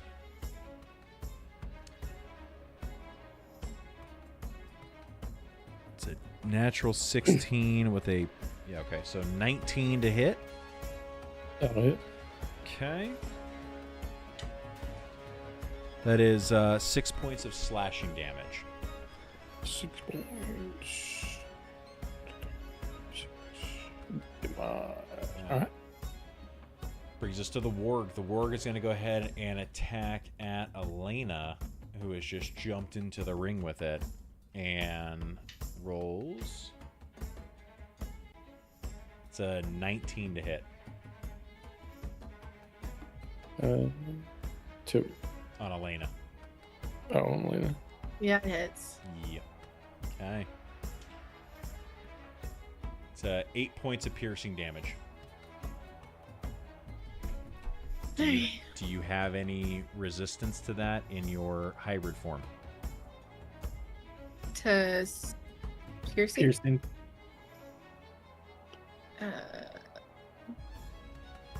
No, not that I see. No. Give me a moment here. Okay.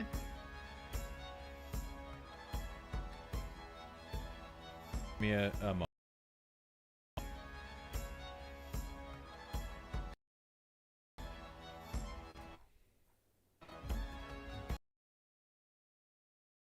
You go into...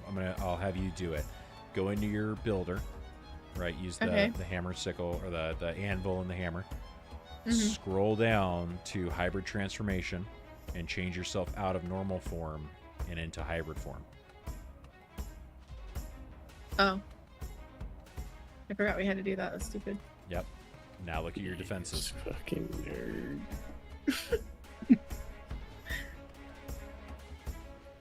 Okay, yeah.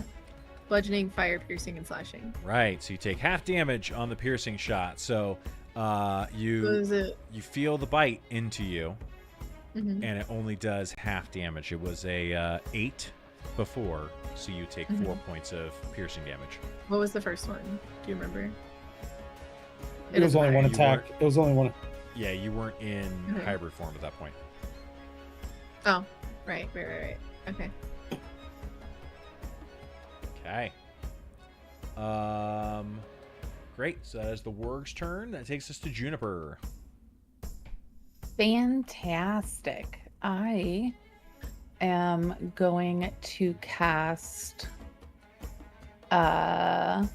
Dissonant Whispers on the were-rat. Okay. What's the save on that? It's a wisdom save. Okay. Sorry, I was falling. Oh, wisdom. This is straight. So, 8. That is a fail. Okay.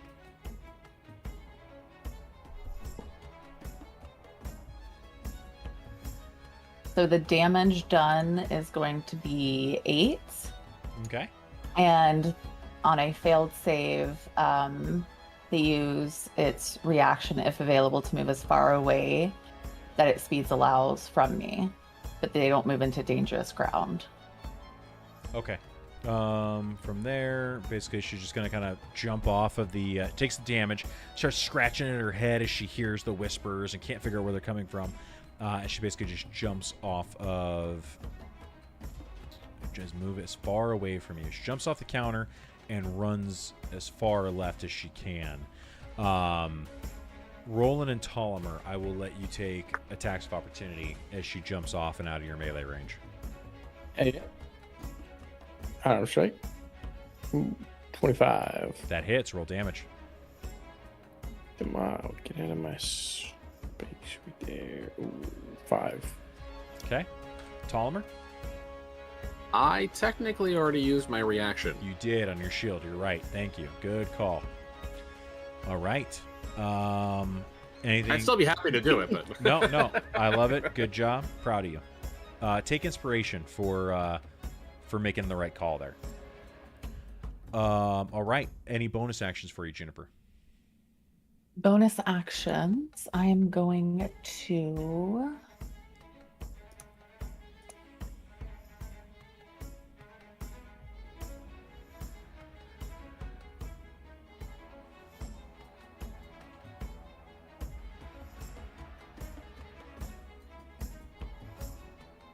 Cast Bardic Inspiration on Elena. Okay. Cool. So, Elena, take your D6, I believe. Yeah. Okay. Any movement for you?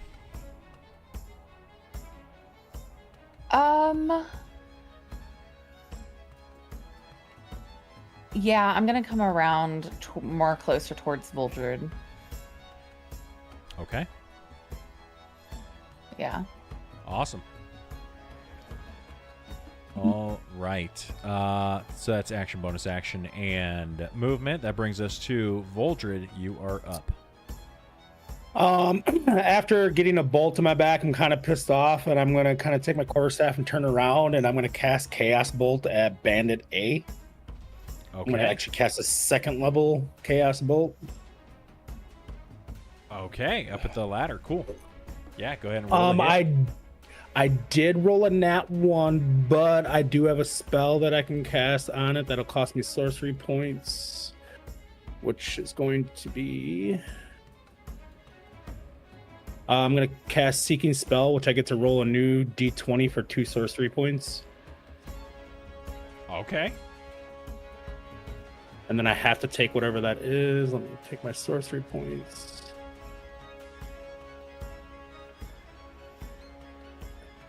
Cast Chaos Bolt again. And that'll be for a 20. A dirty. Yeah, dirty 20. Okay. Yeah, that definitely hits. Nice use of the sorcery points there. Go ahead and roll damage. Okay, so this is going to be a big damage because he takes 2d8, and then I got to choose which one, and then an additional 2d6 damage on top of that. 2d8, 2d6 on top of it. Okay. And I have to choose one of my 2d8s for the damage type, and if the 2d8s are the same, it jumps 30 feet to the next of my choosing, and also goes for another attack. Oh, okay. Yeah, go ahead and roll. Okay. All right, so we're gonna choose poison damage on Bandit A. Okay. And 2d6, but so that's 10 damage to start with. Okay. And then we're gonna add 7 more, so 17 total damage for poison. Okay, yeah. How do you want to do this? So as I kind of get the arrow in my back, I kind of lunge forward, I kind of quarterstaff to do it, and I kind of turn around and I kind of throw my quarterstaff above my head and kind of cast a chaos bolt straight from the quarterstaff from my hand with like just all this anger in my face, and just kind of just shoot this green poisonous cast of a chaos bolt straight at him and just kind of just make it melt him away with the poison around him. Perfect. You've seen Indiana Jones and the Raiders of the Lost Ark, right? Yeah, yep. At very end, right? This green ball hits him in the chest, and it's basically like watching the Nazis at the end as they just start to like just starts to melt away. Like the poison makes his skin start to bubble and pop, and then it just starts to melt off of his skin, and then you just see like this skeleton standing there, and it drops. With that, I need Juniper to make another persuasion check for me real quick. Persuasion? Yeah. That is a nat 20 plus 6 for 26. You see light come through the roof there as the door pops open, and you see Zephyr's head poke in. He's like, "Hey guys, what's going on though? What the fuck is this skeleton doing here?" Oh, just another evening. Do you guys need my help, or have you got this? Because I don't want to be a Get skeleton. down here. Oh, okay, all right. And bring the dog with you too. All right, we'll see. All right, so that's gonna bring us then to the bandito that is here. He is. What is my range here? Yeah, we're good. Okay. Bandit's gonna go ahead and pull out his sword. He's gonna run towards Juniper and make an attack. That is gonna be natural 20. That one rolled a lot. It was like 20. Scimitar comes slashing at you, Juniper, as you are busy focusing on Zephyr for the moment. And you will take, oh my god, 11 points of slashing damage.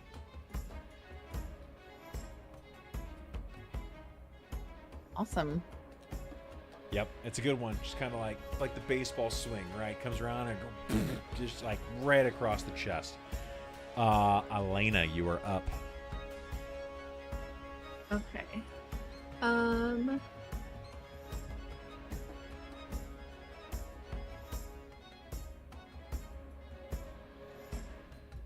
Okay, I'm gonna predatory strike again. This time trying to bite for its neck. Okay, go ahead and roll to attack.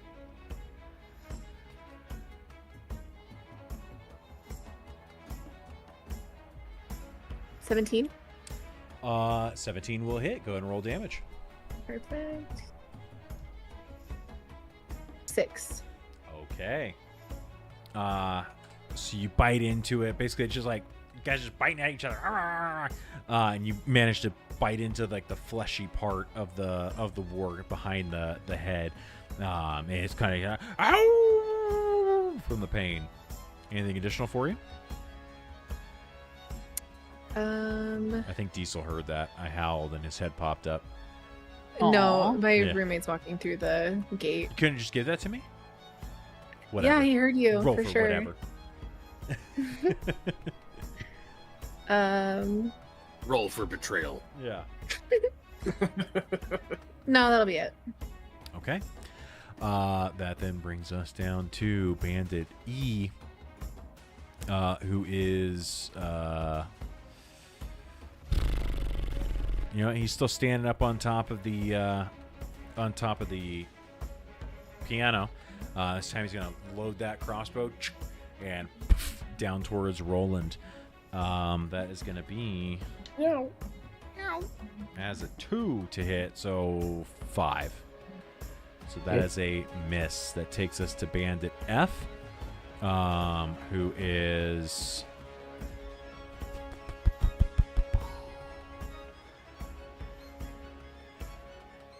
what he sees.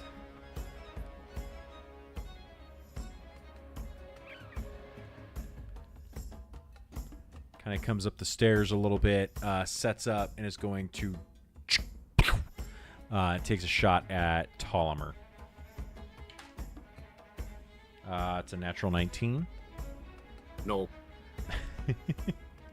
I still have my shield up from before, so my AC is 20. Natural 19 plus his bonus, which is going to be a 22. No. So the shield, you try and hold it as you see it coming through, and it just manages to still break through. Bitch. That is 4 points of piercing damage. Ow. All right, and you have the response, Ptolemy. How does Skeg look right now? Not good. He is currently bleeding pretty profusely from the neck. He is looking around, trying to find a way to get out of this situation. Make a perception check for me. Perception. I don't perceive anything. He is looking at things. It's a nat 1. Yeah, you +5. could tell he's looking at things. He has eyes. Yes, he does. Skeg is made of skeg. Gotcha. I am going to use my bonus action to cast Sanctuary on Skeg. Okay. Badass. So, it's going to last for a full minute. And it is not concentration. Until the spell ends, any creature who targets him with an attack roll or damaging spell must succeed on a wisdom saving throw. And if they fail, they have to choose a new target or lose the attack. Okay. It'll end if he makes an attack, casts a spell, or deals damage, but... Okay. Okay. Super cool. So everyone, you notice as Ptolemy casts this spell, you see this golden strand kind of goes over and basically almost creates like a little dome, but you can kind of tell a little bit in this goldish dome, very faintly, it looks almost like the internals of a clock tower. And so you see all these cogs and wheels start to come together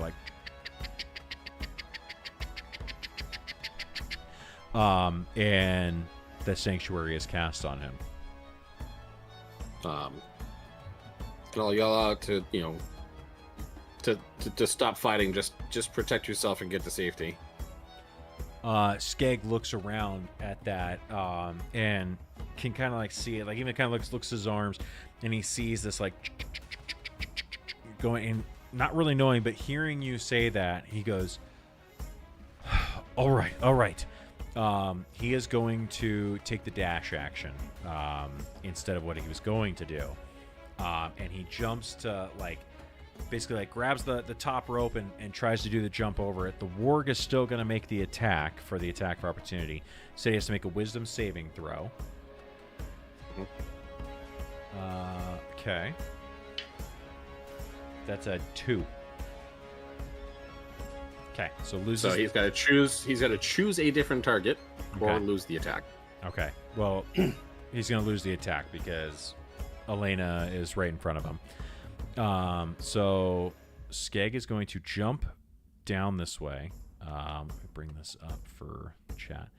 So it jumps from here to here. He's going to run around to stay out of melee range. He does like a jumping baseball slide onto the table, kind of between Voldred and Juniper, and then dashes into this room. Okay. No one can really see what he's in there doing at the moment. That will. So be that was just my bonus action, though.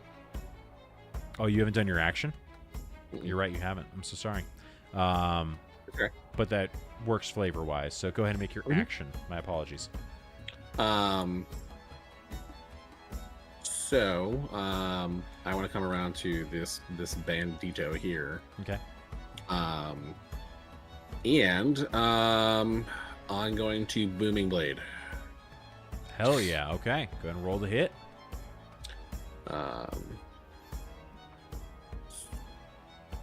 Here, this would be with my hand axe. Okay. 21. That'll hit. And that's going to be 7 slashing damage. And I got to roll 1. Oh no, that's only if he moves. That's right. Right. So if he moves, we'll deal with Awesome. that later. So you run over, chop, the blade vibrating the whole time as it strikes into him, and you start to see him like tense up, and you can see this like vibration around him. It almost looks like it's like the Flash, like everything he's doing is a little blurry. I'm going to tell him to run. Make a persuasion check with disadvantage.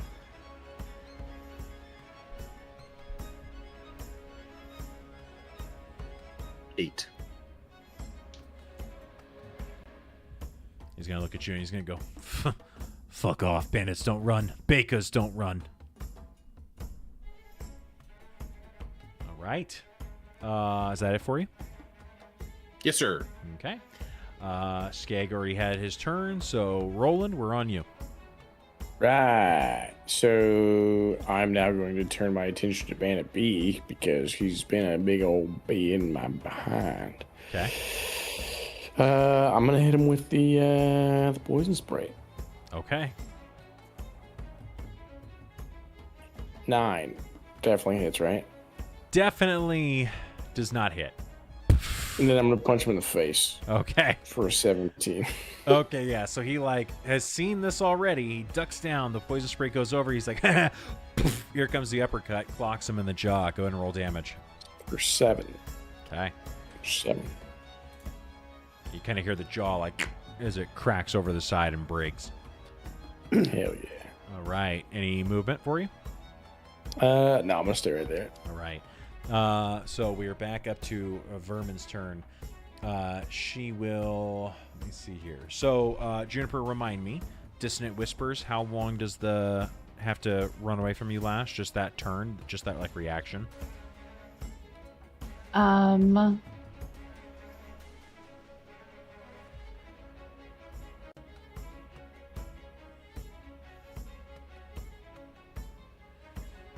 Yeah, essentially. Okay. Casting time, 1 action. Duration, instantaneous. Okay. Then she is going to jump up here onto the piano with Bandit E. And she is going to take a crossbow shot at you. So a little hand crossbow comes out, shoots it across the way. After having Dissonant Whispered her, she rolls a 3, so that's definitely going to be a miss. And then runs back down towards Roland and says, "Do you know how hard it is to find a nice guy in this town?" And bites at you. Natural 20. Aw. Misses. Fucking mad. So with that 2d4 is max damage. 19 points of piercing damage. She rolled double 4s on a nat 20. I'm down. Okay. She bites into you, and as you start to fall, you feel like that burning in your blood. It wants to start happening, but you feel your body like instantly push it off this time. But as you push that off, you feel all of your energy fade away as well, and you fall. Hell yeah. Okay. That is her movement and her action and bonus action. That brings us to Bandit B.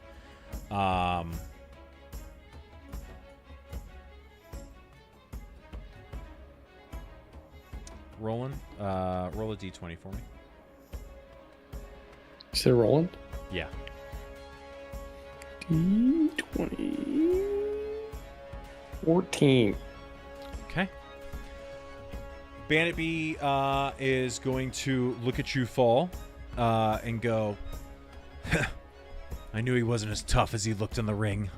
And is going to rush at Elena and take a swing. Elena, that is going to be an advantage on you because you are now flanked.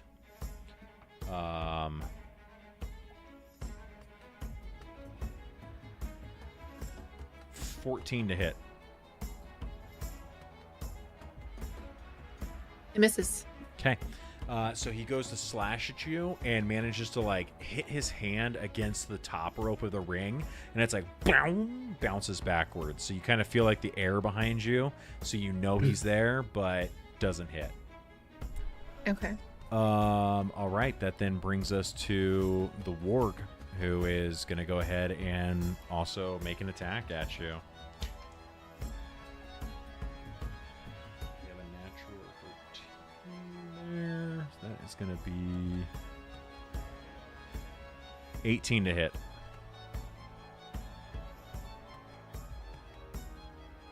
I'm guessing 18 hits. Elena. Yeah. Yeah. Oh yeah. Sorry. It does hit. All right. That will then be 6 points of piercing damage. But you only take 3 because you're in your form. So. Okay. All right, Juniper, you're up. Want to cure wounds, but I'd have to touch Roland, and I am currently got a bandit in front of me, so. Touch me.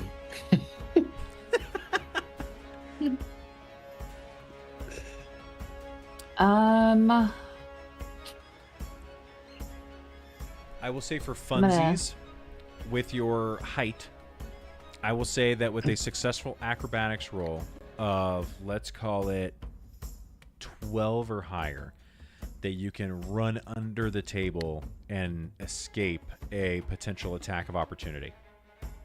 Fuck yeah, I am taking that. All right, go for it. Hell yeah. Just feel a little scurry underneath the table. 13. Just makes it. So you decide to, like, again, baseball slide, like, go under there. The bandit goes to make a swipe and smashes down into the table.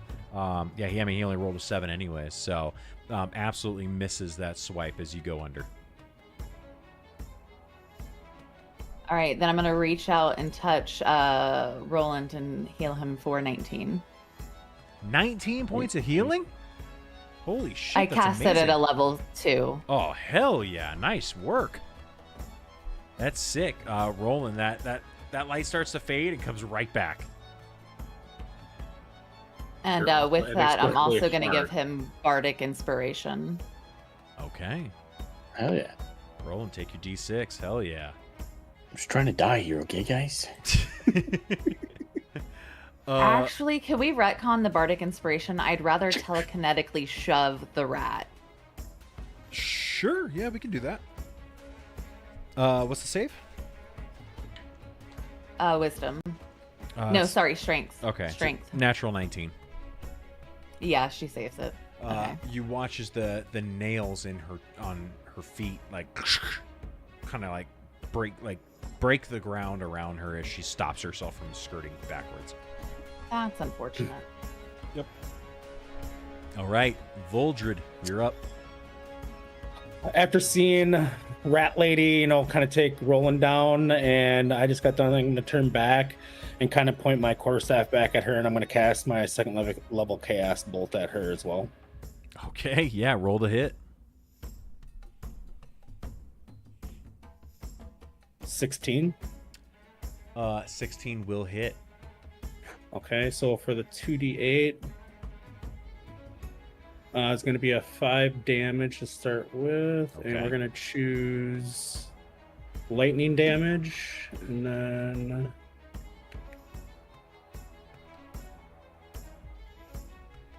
so a total is going to be 11 damage of lightning to her. Okay, so this ball of lightning crashes into Vera. You see the electricity start to crackle across her fur, and she screams out, but it's like this rat sound. Good hit. She is not looking good. And for my bonus action, I'm going to take a potion of healing. Okay, cool. Bonus action, you got to roll for it. So whatever it shows on the healing, go ahead and roll those dice. And Yeah, 2d4 plus 2. there you go. So roll the 2d4 plus 2. So it's going to be 7 total heal. There you go. Good heal. That's it for me. Perfect. That will then bring us to the Frito Bandito himself, and he is going to.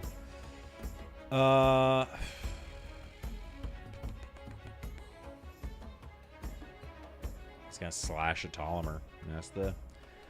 That's the play. We're spinning. It drops. Okay, there we go. 16 to hit. That'll do. All right. That is those. Do that. 3 points of slashing damage. Ow. Yeah. All right. It's but a flesh wound. Elena, you're up.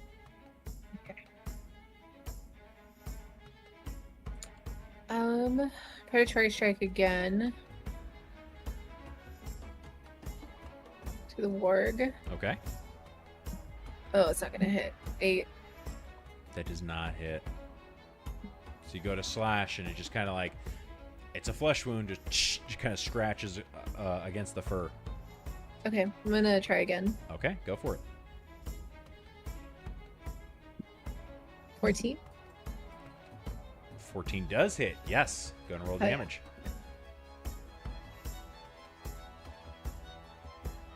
6. How do you want to do this? Hey. In frustration from missing like the first swipe, I'm just gonna lunge and bite at its neck or into its neck and just kind of rear my head back. Perfect. Very reminiscent of a certain shadow dragon. She jumps down, all 4 feline limbs on the ground, jumps up, and as she goes, she maintains her momentum through the air. She bites into the neck and basically just comes up and rips the throat out of the warg. It like howls for a second and then is like as all the sound leaves its air pipe, and it drops dead to the ground. Fuck yeah. Hell yeah. All right. Love That's it. your action, bonus action. Any movement? Yeah,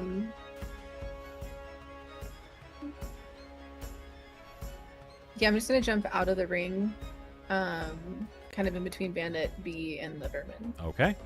All right. So you do the same jump as Skeg and jump over the ropes, which puts you there with Bandit E. Bandit E is going to look and go, "Oh, she killed Fluffy!"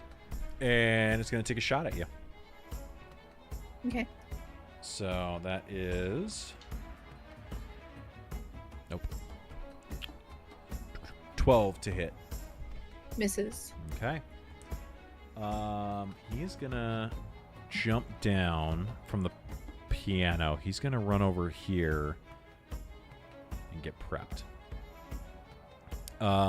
Bandit F. So, the hell is Bandit F? Up on top of the stairs. He's gonna run up, and then he's gonna see the skeleton. He's gonna be like, ew, ew, ew. And he's gonna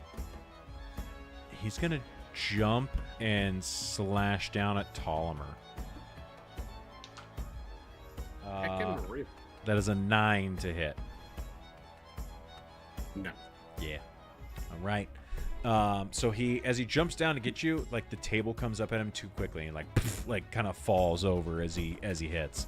Ptolemy, you've got the response.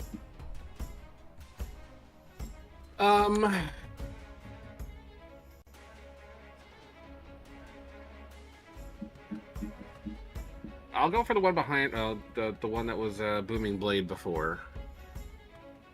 Okay. With my hand axe. So you're just going for Bandit? Mm-hmm. Perfect. Go ahead and roll the hit. Ugh, 11.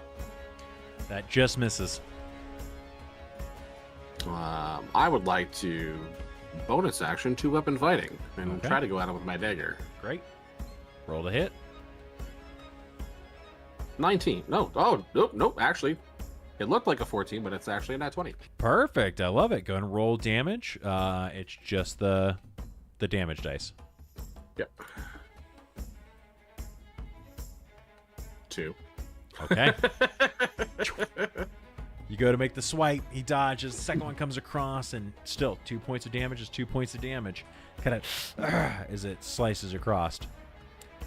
All right. Anything additional for you? Negative. Okay. All right. So, as you finish up with slicing at him, everybody, you hear poof as the door to the armory that Elena was looking in earlier opens up, and Skeg comes running out with a great axe over his head, and he slices down at Bandit E. Does 19 to hit. That's definitely going to hit.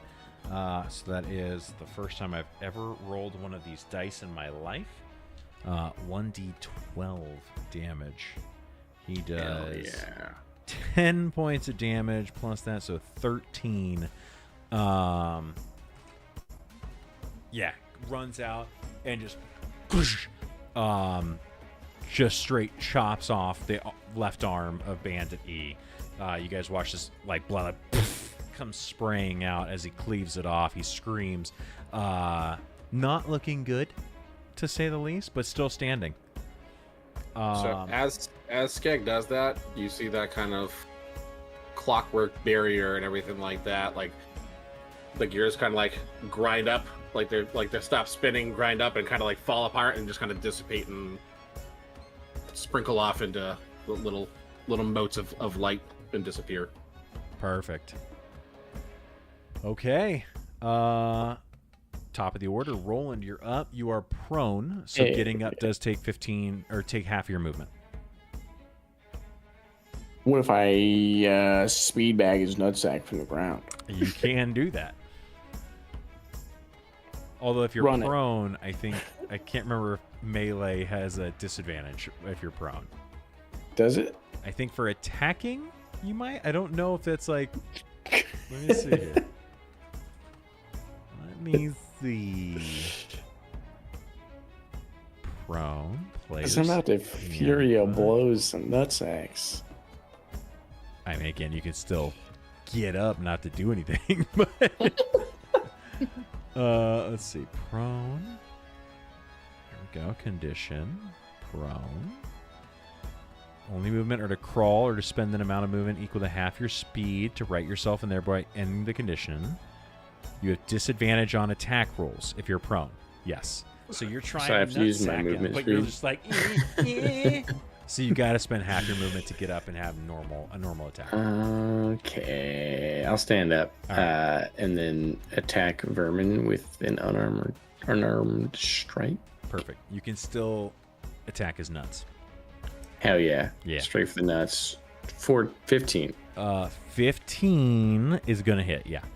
Hell yeah. That's a 5. Okay. Left nut. Inferior blows. Yeah. It's not. There it is. 19. That'll hit. Roll damage. Hell yeah. All right, that's 7. And the Rochambeau. Okay, hold on. You said 7 damage? Yep. Yeah, how do you want to do it? With another punch to the nuts. There's... I'm using all of the punches I have. Look at the Muhammad Ali just.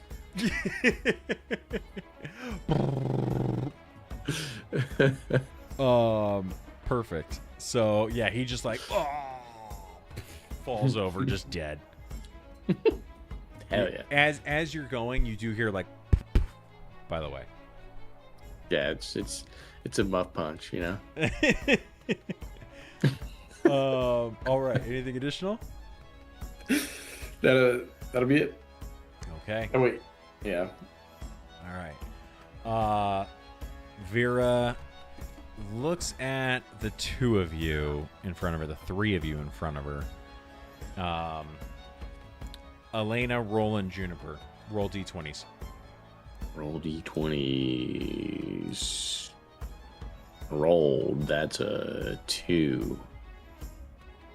A 6. Juniper was muted, but I saw 7-ish. So I can't. It was either 7 or 17. 6. 7. Roland. There you go. Roland, it's you, bro. I messed up. What was it? Can I reroll? I rolled a D1 and a D6. Wait. An accident. Oh, wait, no, that's not. D20? D20. Yeah, D20 and a D6. What was your D20? Can I reroll? No. What was your D20? It was a 1. Oh Hell my yeah. God, Roland, you're Hell sick. yeah. By the bell, bro. Then she goes ahead and makes the attack at you. She scratches at you with her claws. That's a 3 on her scratch. So 8 to hit. Then she makes a bite. Oh my God. Natural 20 on the bite. You and your nat 20s lately. You're dead. It's gross. All right. Natural I think 20. he's got weighted dice.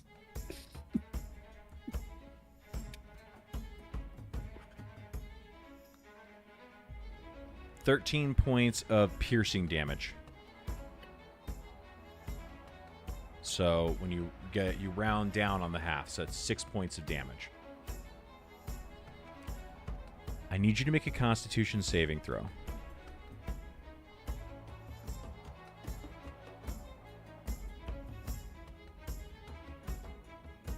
Posty.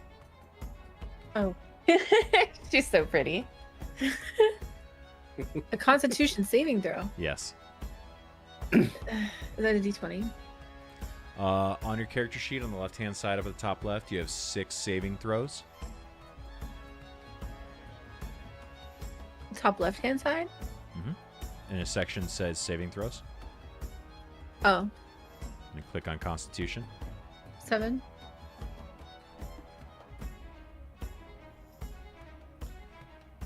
We have to talk after the session. Okay. Oh. She bites into you. What? And Ooh, you're in trouble. all right.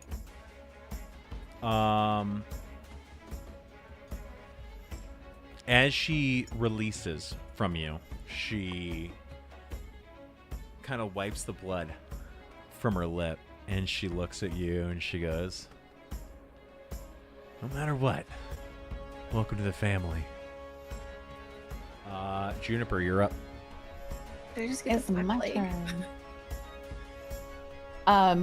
So I'm gonna come back around to behind Bandit. I'm assuming that's Bandit A. Okay. And not so close. Like, going to cast Vicious Mockery. Okay. So wisdom savings throw. Okay. It's a 5. It's not going to make it. Yeah, he's got a straight, so it's 5. Damage is 3. Okay. So he starts to, like, what does this look like?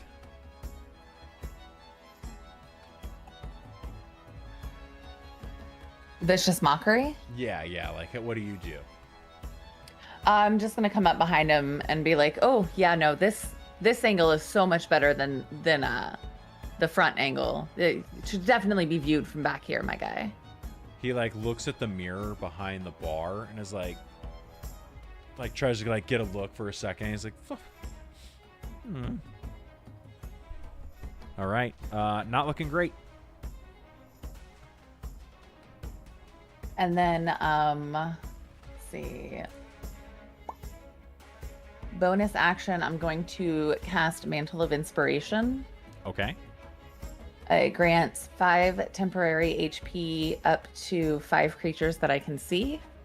So Tolomer, Voltrude, Olaf, Elena, and myself. I can see myself in the mirror, right? Sure. I count. Sure. Yeah. And then each creature can immediately use its reaction to move up to its speed without provoking opportunity attacks. Okay. So how much health do we get? 5 temporary HP. Hell yeah. Temp. Leave. You hear as Zephyrin and Defender both drop through the hole. And Zephyrin's going, ew, ew, ew.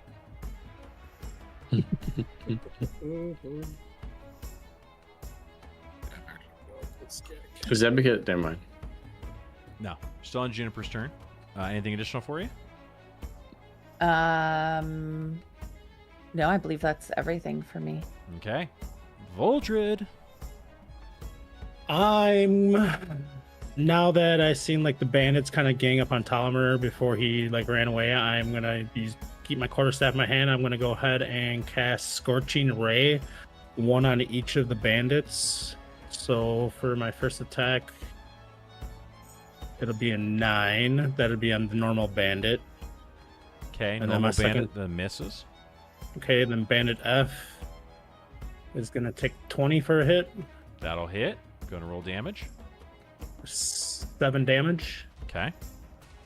And then bandit E, 14. That will hit.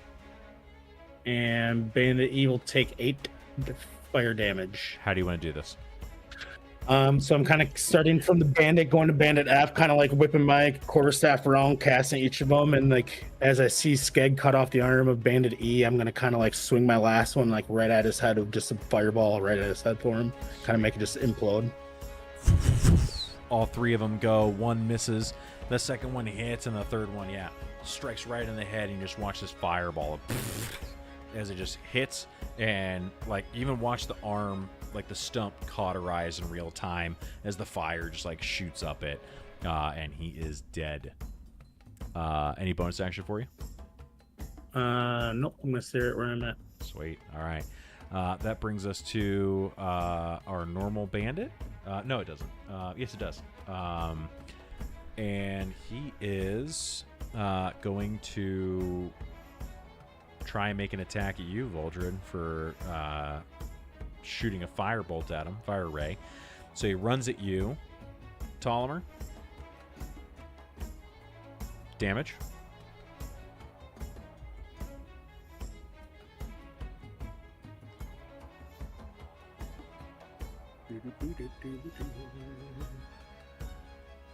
It's only so the booming blade was 1 round. Oh, it doesn't sit. No, it's only good for 1 round. Got it. Okay. So Yeah, and I didn't do it last round. I went with normal. Gotcha. All right. That is. Oh, what is my scimitar? 12 to hit. No. Okay. So he tries to make the swipe, but he's still a little blinded from the fire that went in front of his eyes, so he misses. That brings us to Elena. Okay.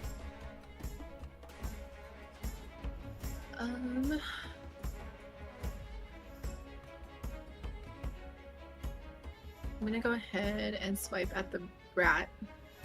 Okay. 17.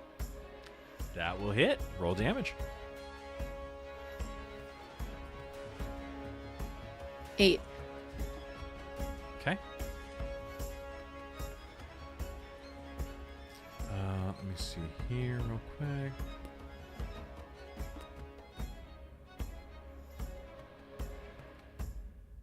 Okay. All right, 8 points of damage. You swipe into Vera, kind of rips it apart. Like you see this like chunk of fresh like skin get ripped off. Bonus action. I'm gonna strike again. Let's go. Roll a hit.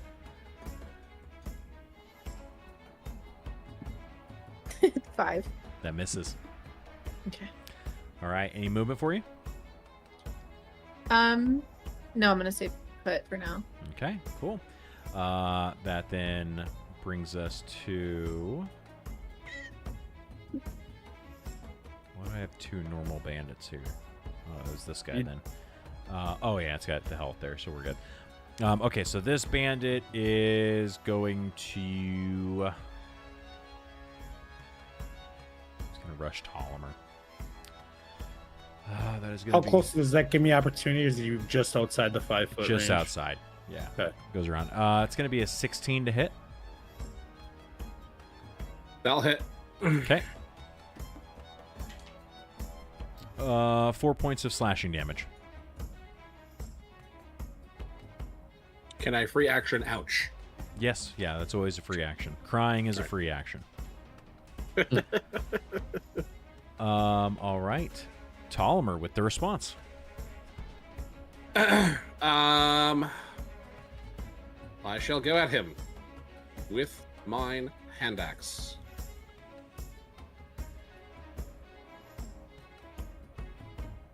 $14. That hits. That's going to be 6 damage. Okay. You slash him with the hand axe. It hurts. He's not looking good. I'm going to 2-weapon fighting and combat him with my dagger. Great. Go to hit. That is a 19 to hit. Hit. Roll damage. It is 3 damage. Okay. Looking really rough right now. Any movement for you? Okay. Skeg is going to come around and say, What about my defender? That's right. Yep. I forgot about him because he's on a different AC. He came in with Zephyrin, Yeah. like he's- in the Yep. initiative order. Just so- remind me in the future because he's higher up on the initiative. Yeah. Yeah. What do you want him to do? What's his speed? Speed's 40. This is like a half walk because we've been doing stuff up here. So can he hop over here and come over and attack the same bandit? Yeah. Do an athletics check. I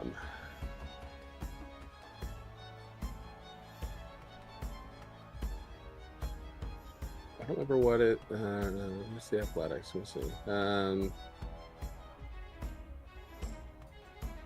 Strength plus 2. Okay.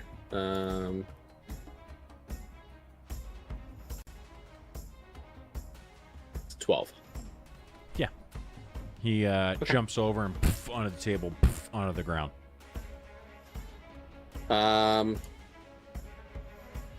So can I have him force empowered rend? You've used your action and your bonus action. Oh, I did. You're right. All right, he's there. Okay, good. He's at least giving you. I keep forgetting that every time. Yeah, he's at least giving you advantage.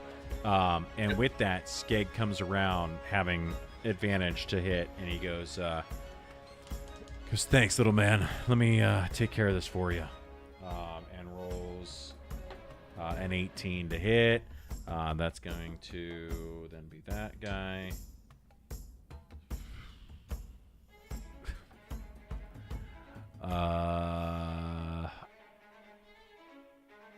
Yeah, how do I want to do it? Yeah, he runs around. The Mastiff is looking at the bandit. He's looking back and forth at you after having just got stabbed twice. And then looks up right as this half-orc just comes over with a great axe and just slashes down, and just from top to tail just cuts him and goes right through, and you just watch as this bandit just falls apart in half. That is his action. That brings us to the top with Roland.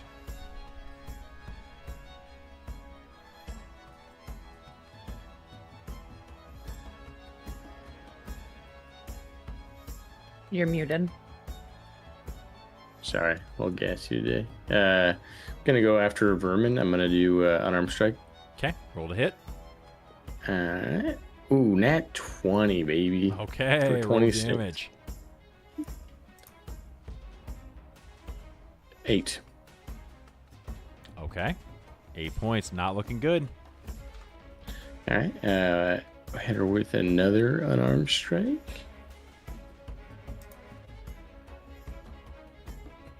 Uh, 10. Just misses. Damn. Alright. So that first one, That's it for me. haymaker across the face, literally like kind of like stuns her. And as she takes a step, you go to make that other hit, and just it's a whiff. All right, and that brings us back to her. She's gonna get real flighty here. She is going to. She's going to do a scratch at you. It's a 17 plus, yeah, so 22 to hit. Yeah, that'll hit. Okay. That is this guy. 5 points of slashing damage. Okay. And then she's going to bite into you again. Oh, temperate. Hey, that was my 10 points. She bites into you with a 15. Nope.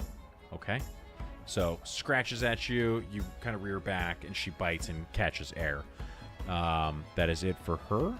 And that brings us to Juniper. I'm gonna shoot her with my crossbow. Yeah, go for it. Just kidding. 7. Okay.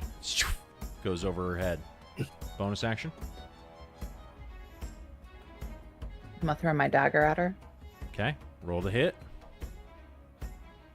13. 13 just hits. That's her armor class. Gonna roll damage. 4.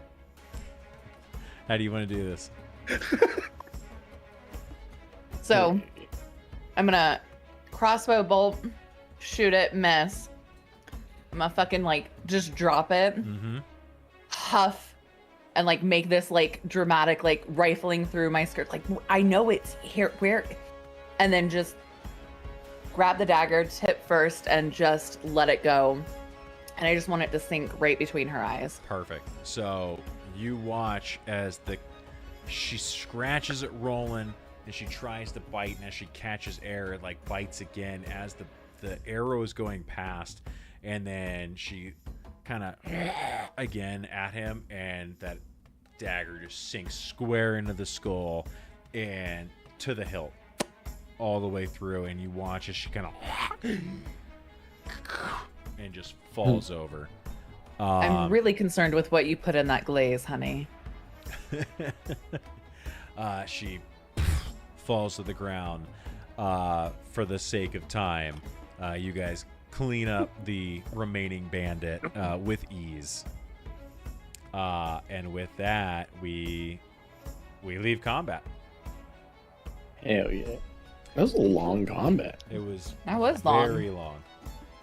Yeah. Let me see if I can get this to switch out because it's like. Are we taking bio break or do we have to end soon? I think it's probably best. I think we're probably going to be ending around 9. So if we can hold on, we can hold on. Otherwise, if everyone needs one, we can do it real quick. It's up to you guys. Anybody get a pee? I pissed myself a while ago. No, I'm good. Okay. I say we just run it till 9 and wrap this this session up with a bow. Okay. All right. Hell yeah. So as everyone kind of, you know, you guys hear Zephyrin from behind be like, "Hey, did you need me? Cause like this is like done." You took a little while. He has like pastry and glaze like all over his mouth right now, and like, you could tell like his fingers are like very sticky from cinnamon rolls and like pies. Like he's just been sampling. Can I see? Does he have the "I just ate too much" after Thanksgiving dessert little pouch? Yeah, roll for pooch. Roll for pooch. What am I rolling? He's got a pooch. Investigation. Perception. Yeah. Investigation. It's a DC of 2. 18. Yeah, he is definitely like the armor is a little strained right now. We're popping some buttons. And he's just like, "Did you guys have fun? What's going on? What happened down here?" I'm going to turn to Sure Skeg. And just how much debt were you in? So he kind of it honestly like well, first off, who are you guys? Your mother said called. you. Yeah, I've been I've been trying to secure passage out of town, and I can't ask my parents for stuff because they have been trying to like tell me to make my own way, and I've got to be my own man. And so I was trying. That's why I got the job. But you know, at this point I was 500 gold in debt to Vera, and that's just what happens sometimes when you're a fighter down here. Well, she's dead now. I see that, and And where are you appreciate trying to that. go? Anywhere. I was thinking about taking a boat up to Baldur's Gate and trying to find a place to live up there. Obviously, I know they've got a lot of bakeries, a lot of places to work, but you know, it's hard finding a place in the city. Rent is high everywhere. Well, You want to join I'm us? I looking- think we're headed to Baldur's Gate. Maybe. Yeah. Do you guys have a caravan? yeah. We have a horse. We have a.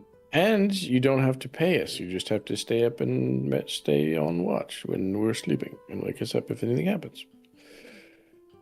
Roll a persuasion check with advantage.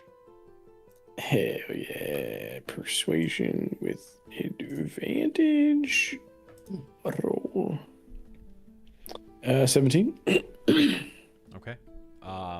He says, "Yeah, I mean, if you guys don't mind me sticking around, yeah, I could probably go with you if you're heading to Baldur's Gate." Well, we do have to head back to water. Are you tied to Baldur's Gate? We do intend to head back to where we're from. And where are you Waterdeep. In Waterdeep. from? The city of Do you have any splendors? besides fighting? Do you have any other talents? I mean, I'm a pretty good baker. I'm a pretty good cook.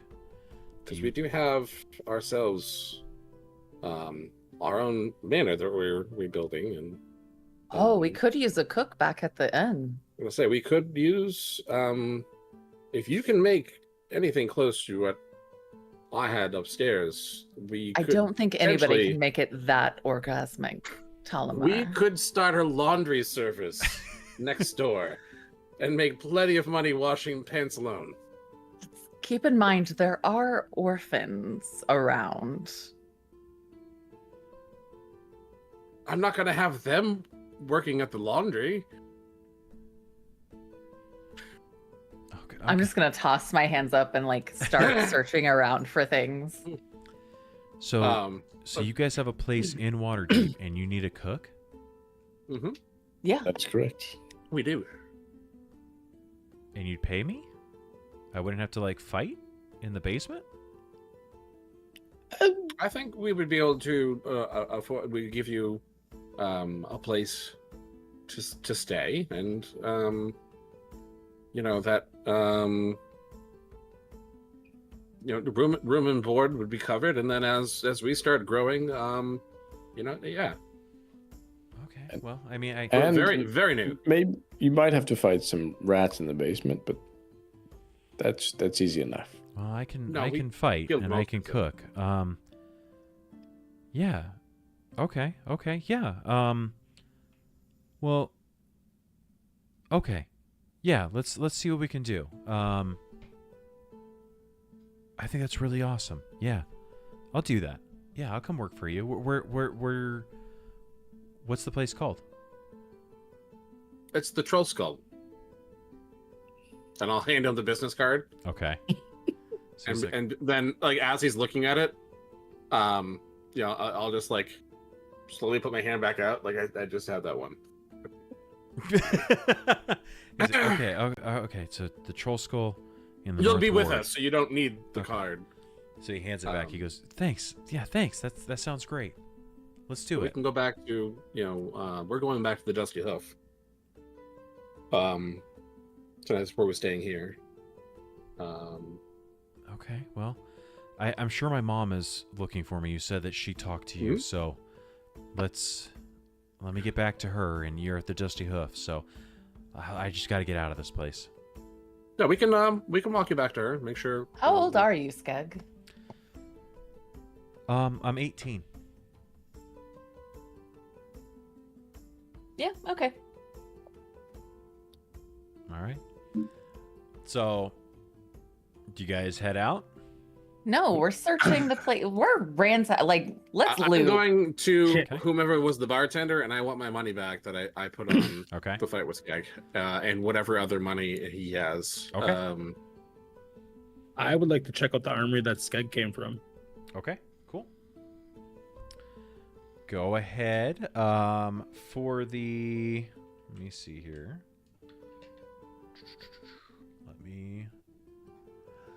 Let me find my stuff.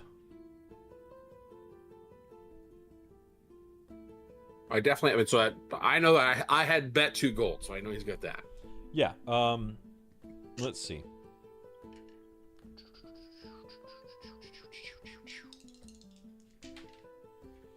All right, you bet your 2 gold. You got that back, obviously. You search him, and you find a bag on him. That bag, when you open it up, has 35 gold pieces in it. Oh yeah.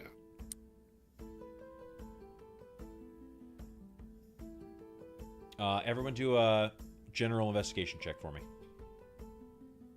Investigation. 18. 8. Nat 1 plus 7. 3, 4. Okay. 13. All right. So, I have a question. yeah. So I have an advantage icon next to that. Do I roll for advantage every time I roll for that? Yeah. Oh, okay. Yeah, you have a lot of things that have advantage, and When all, you're in all your of them hybrid should form, be. yeah, you have a lot. Wait, Um, it's not any better.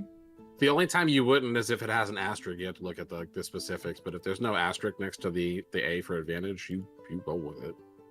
Damn. Good to know. Now, session 20. Okay. Sorry, I'm trying to.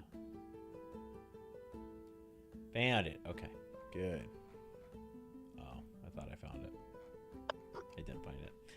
All right. So what did you say your investigation was with the advantage? 8. Okay. It takes everybody a while, right? When you go behind the bar, you do I'm the find only one that had a decent roll. kind of. Go behind the bar. You do find a cash box back there. That does have 90 copper in it. It has 80 silver in it and 48 gold. I'll carry it and put it in our bank when we get back. Okay. Juniper, you went to the armory? No. No? Voldred did. Voldred did. Okay. Voldred, you go to the armory. You search around. What was your investigation? 8. 8. Okay. All right. So with an 8 on your investigation, you do manage to kind of look through it, and you realize that all of the equipment in here has been like used and abused. You do manage to find like one longsword that is good enough to not fall apart in your hand and be usable, but it doesn't really look like it's something that is sellable. I'm gonna leave it. Okay. Juniper, what were you looking for? I wanted to search the room there. Which one? Top left, top right? Top left. Okay. So you're up there. Let me clear that. Let me get rid of the fog of war here. Ooh, that added fog of war. We don't want that. We want these. Here, we'll go ahead and Can we just say while this is happening, after I search behind the bar, I pour myself an ale and I'll start drinking it and look over at the Mastiff just pulling on the ropes yeah. for the ring. Like, just like, and like the feet are just going in place on the floor. Yeah. I love that. So, Juniper, you go in, you make your investigation through here. You don't find a lot. You've got the bed, the couches. You manage to find a little bit of like food stuff. So it looks like probably. Let's see. You find 3 days worth of rations. So Okay. like there's a good amount of stuff in there for traveling. You do find a like roll top desk there at the top right that when you go to try to open it, it's locked. Can I use sleight of hand to open it? Do you have any tools on you, or is it like a straight sleight of hand? I Like thieves' tools?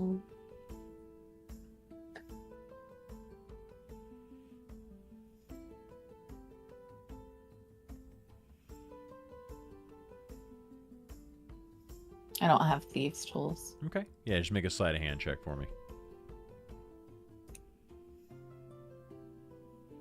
8. Okay. With an 8, you kind of like are trying to open it up, but it just doesn't want to budge. You're gonna need to find someone with tools or find something to kind of like jam it open. I'll look around for something to jam it open with then. Or Okay. I have a did I collect my dagger, right? There's a dagger there. You do see like a keyhole in the roll top desk. See, I'll just take some time to like try to brute force it open. Okay. Yeah, make a strength check for me. 16. Yeah, the DC was 15. So you jam the dagger in under there, and you basically are just working on like prying, and finally you're like as the locking lever breaks open and you open it up. When you look on there, you see some paperwork. You find some manifests for different cooking ingredients and everything. And then you do find one small leather-bound bag that has 12 pieces of gold in it. And then you also notice when you're looking around, you do see up at the top of the, like near the top of the ceiling there, you do see a shelf that is about the same height as the shelf that was on the other side behind the bar, and you see like a little rat hole in the ceiling up there, and then that shelf kind of comes down, and there's like a little pillow close, like in the corner, on a barrel next to the desk that you're looking at. So am I assuming that this is how she came and went without going like the ladder and whatnot? Yeah. There you go. Yep. You guys saw her come in. I was gonna ask that. I like that. Yep. Cool. And that's about it for that room. Roland, the room that you are currently in is...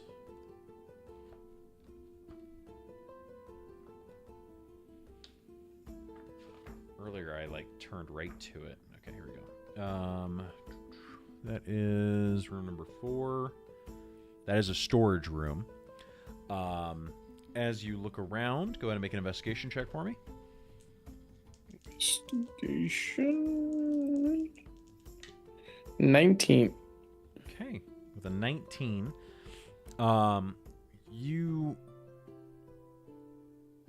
you looking through a couple of boxes, you do find a couple of small pieces of furniture, some barrels. There's like a little mirror.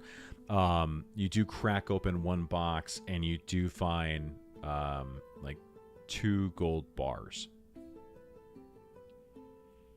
Okay, I'll grab those.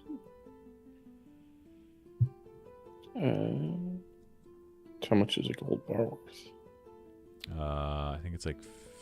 I'll have to look that up for you. But doesn't he have to get it like melted? He doesn't have to sell, because we've had bars before we had to sell. I'm still Some waiting of the on those fence. bars to show up. Yeah.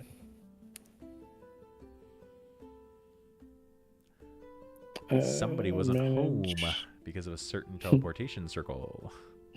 Yeah. Because it wasn't him and I that had the bars. We were holding the bars together. And the bars and the paintings. Yeah. Gold I bar. will find out for you how much those cost. Or how much they're worth. With those checks, for the sake of time, I will say you've about tapped out the place. All right. Well, shall we leave? Should we go collect whatever pastries and icing and whatnot Zephyron didn't eat? You like look over and he's still like, With There's some not a glaze lot. dripping down his lip. yeah. By the looks of it, he probably ate them all. There might be a few up there.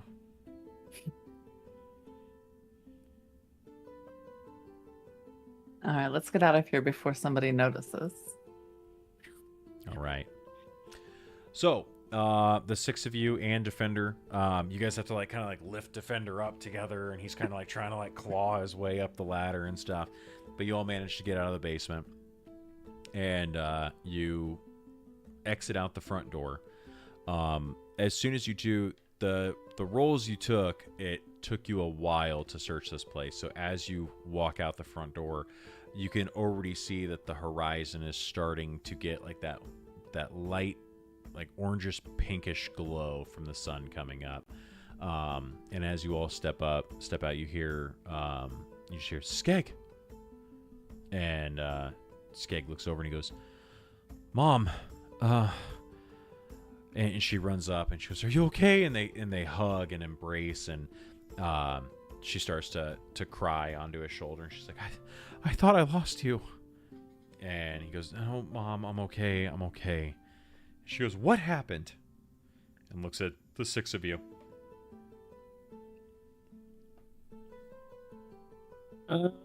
We just found him cleaning in the basement, and he was just down there for a while, and he's got himself a nice bedroom down there, and not much else was going on. Make a deception check with disadvantage.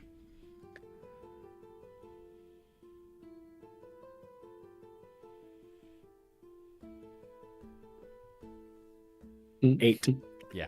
She like grabs his face and points it at you, and she's like, I'm pretty sure that cleaning doesn't involve being covered in blood. The important part is he's alive and he has a job. Not anymore. There's no way is she going to be working at this place with that awful, terrible woman.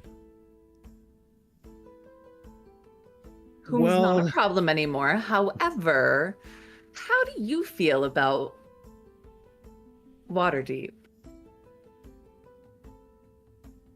It's not here. Well, perfect. Neither will Skeg be. Haven't you always wanted a place to visit in Waterdeep? Skeg, Speaking of, here's my card. what are they talking about? Mom, listen. I've been trying to move out of here for a while, and you know that, and you've got to let me spread my wings and fly, and these nice people have offered me a job, and they just saved me. Okay, I've been fighting. And she like, ugh. And he's like, just that's why I don't tell you these things, okay? You're smothering me, Mom. And I need to be my own man. And she goes, Skeg, you're too young. You know what your father will think. And Mom, I'm a man. I'm 18, okay? I've been 18 for a month. I can do this. They're offering me a job. And I'm going whether you want me to or not. So are you going to help me get there or not? And she stops and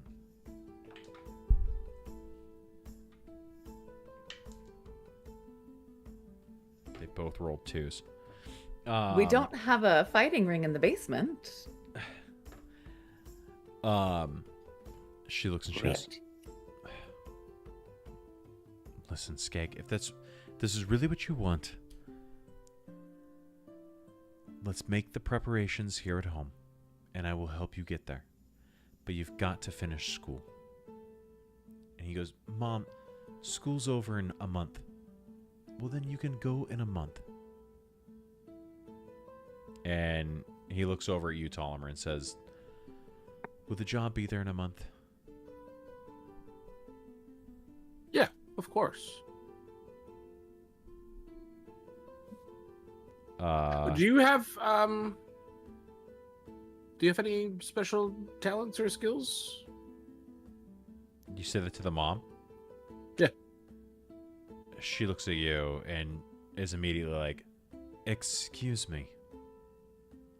And like looks you up and down. No, not happy Like, I'm endings. from way back in the day. No, I mean, we're starting to build a business, and I mean, you don't want Skeg to go. You don't want to be away from him. I mean, it's. I don't think he wants her with them.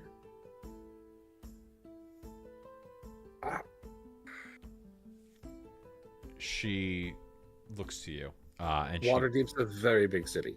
She pulls out a bag and puts it in your hand. And she goes, I don't need special skills. I have money. You open it up. There's 300 gold in the bag. I stab her and rob her for the rest. Skeg, cut your head off. You said you wanted to be a peacock and Let me fly. I'll take the back and say. I was really Thank hoping you. you were gonna say, Mom, you're glazing me. She goes, listen, thank you for saving my son. And you're right, Skeg. If I'm being too controlling, then you're right. Maybe I need to let you be your own man. He says, that's all I want, Mom. I just want to make my place in the world. And she goes, I know you do. Let's talk about it at home. And he goes, all right. And he looks back at the 6 of you, and he goes, the Troll Skull in the North Ward. I'll be there. When are you guys leaving here? Unless there's a reason As for us to soon stay, we'll as probably leave at first light. possible. Tomorrow's Okay, first now. light, and she yawns. Right now is first light. It was implied tomorrow. I'm very tired. It's- And I didn't have enough sugar to keep me awake for a week. I'll just look over at Zephyrin. He's like, I'm so excited to see the sunrise. It's been a long time. Awesome. He goes, okay. He goes, I'll be there. I'll be there. Don't worry. And with that, Thuma puts her arm around him and hugs him again. She goes, I'm happy you're safe. And they go ahead and head off into the early morning. And with that, you guys head back to the Dusty Hoof. For some Zephyrin sleep. just bouncing up and down. He's like, we're going to go see a halfling. We're going to see a halfling. And that is where we end it for today's session. Yay. Yay! Bravissimo. That's a lot of fighting. That was a lot of fighting. That was a big one. That was good. Yeah. So Dude, Juniper boxing is fun. that was good. The boxing matches were good. I liked it. We had some people go down. We had Yep. little scurry. Kind Little of scurry. professional going down. We had a whole bunch of nut punching going on.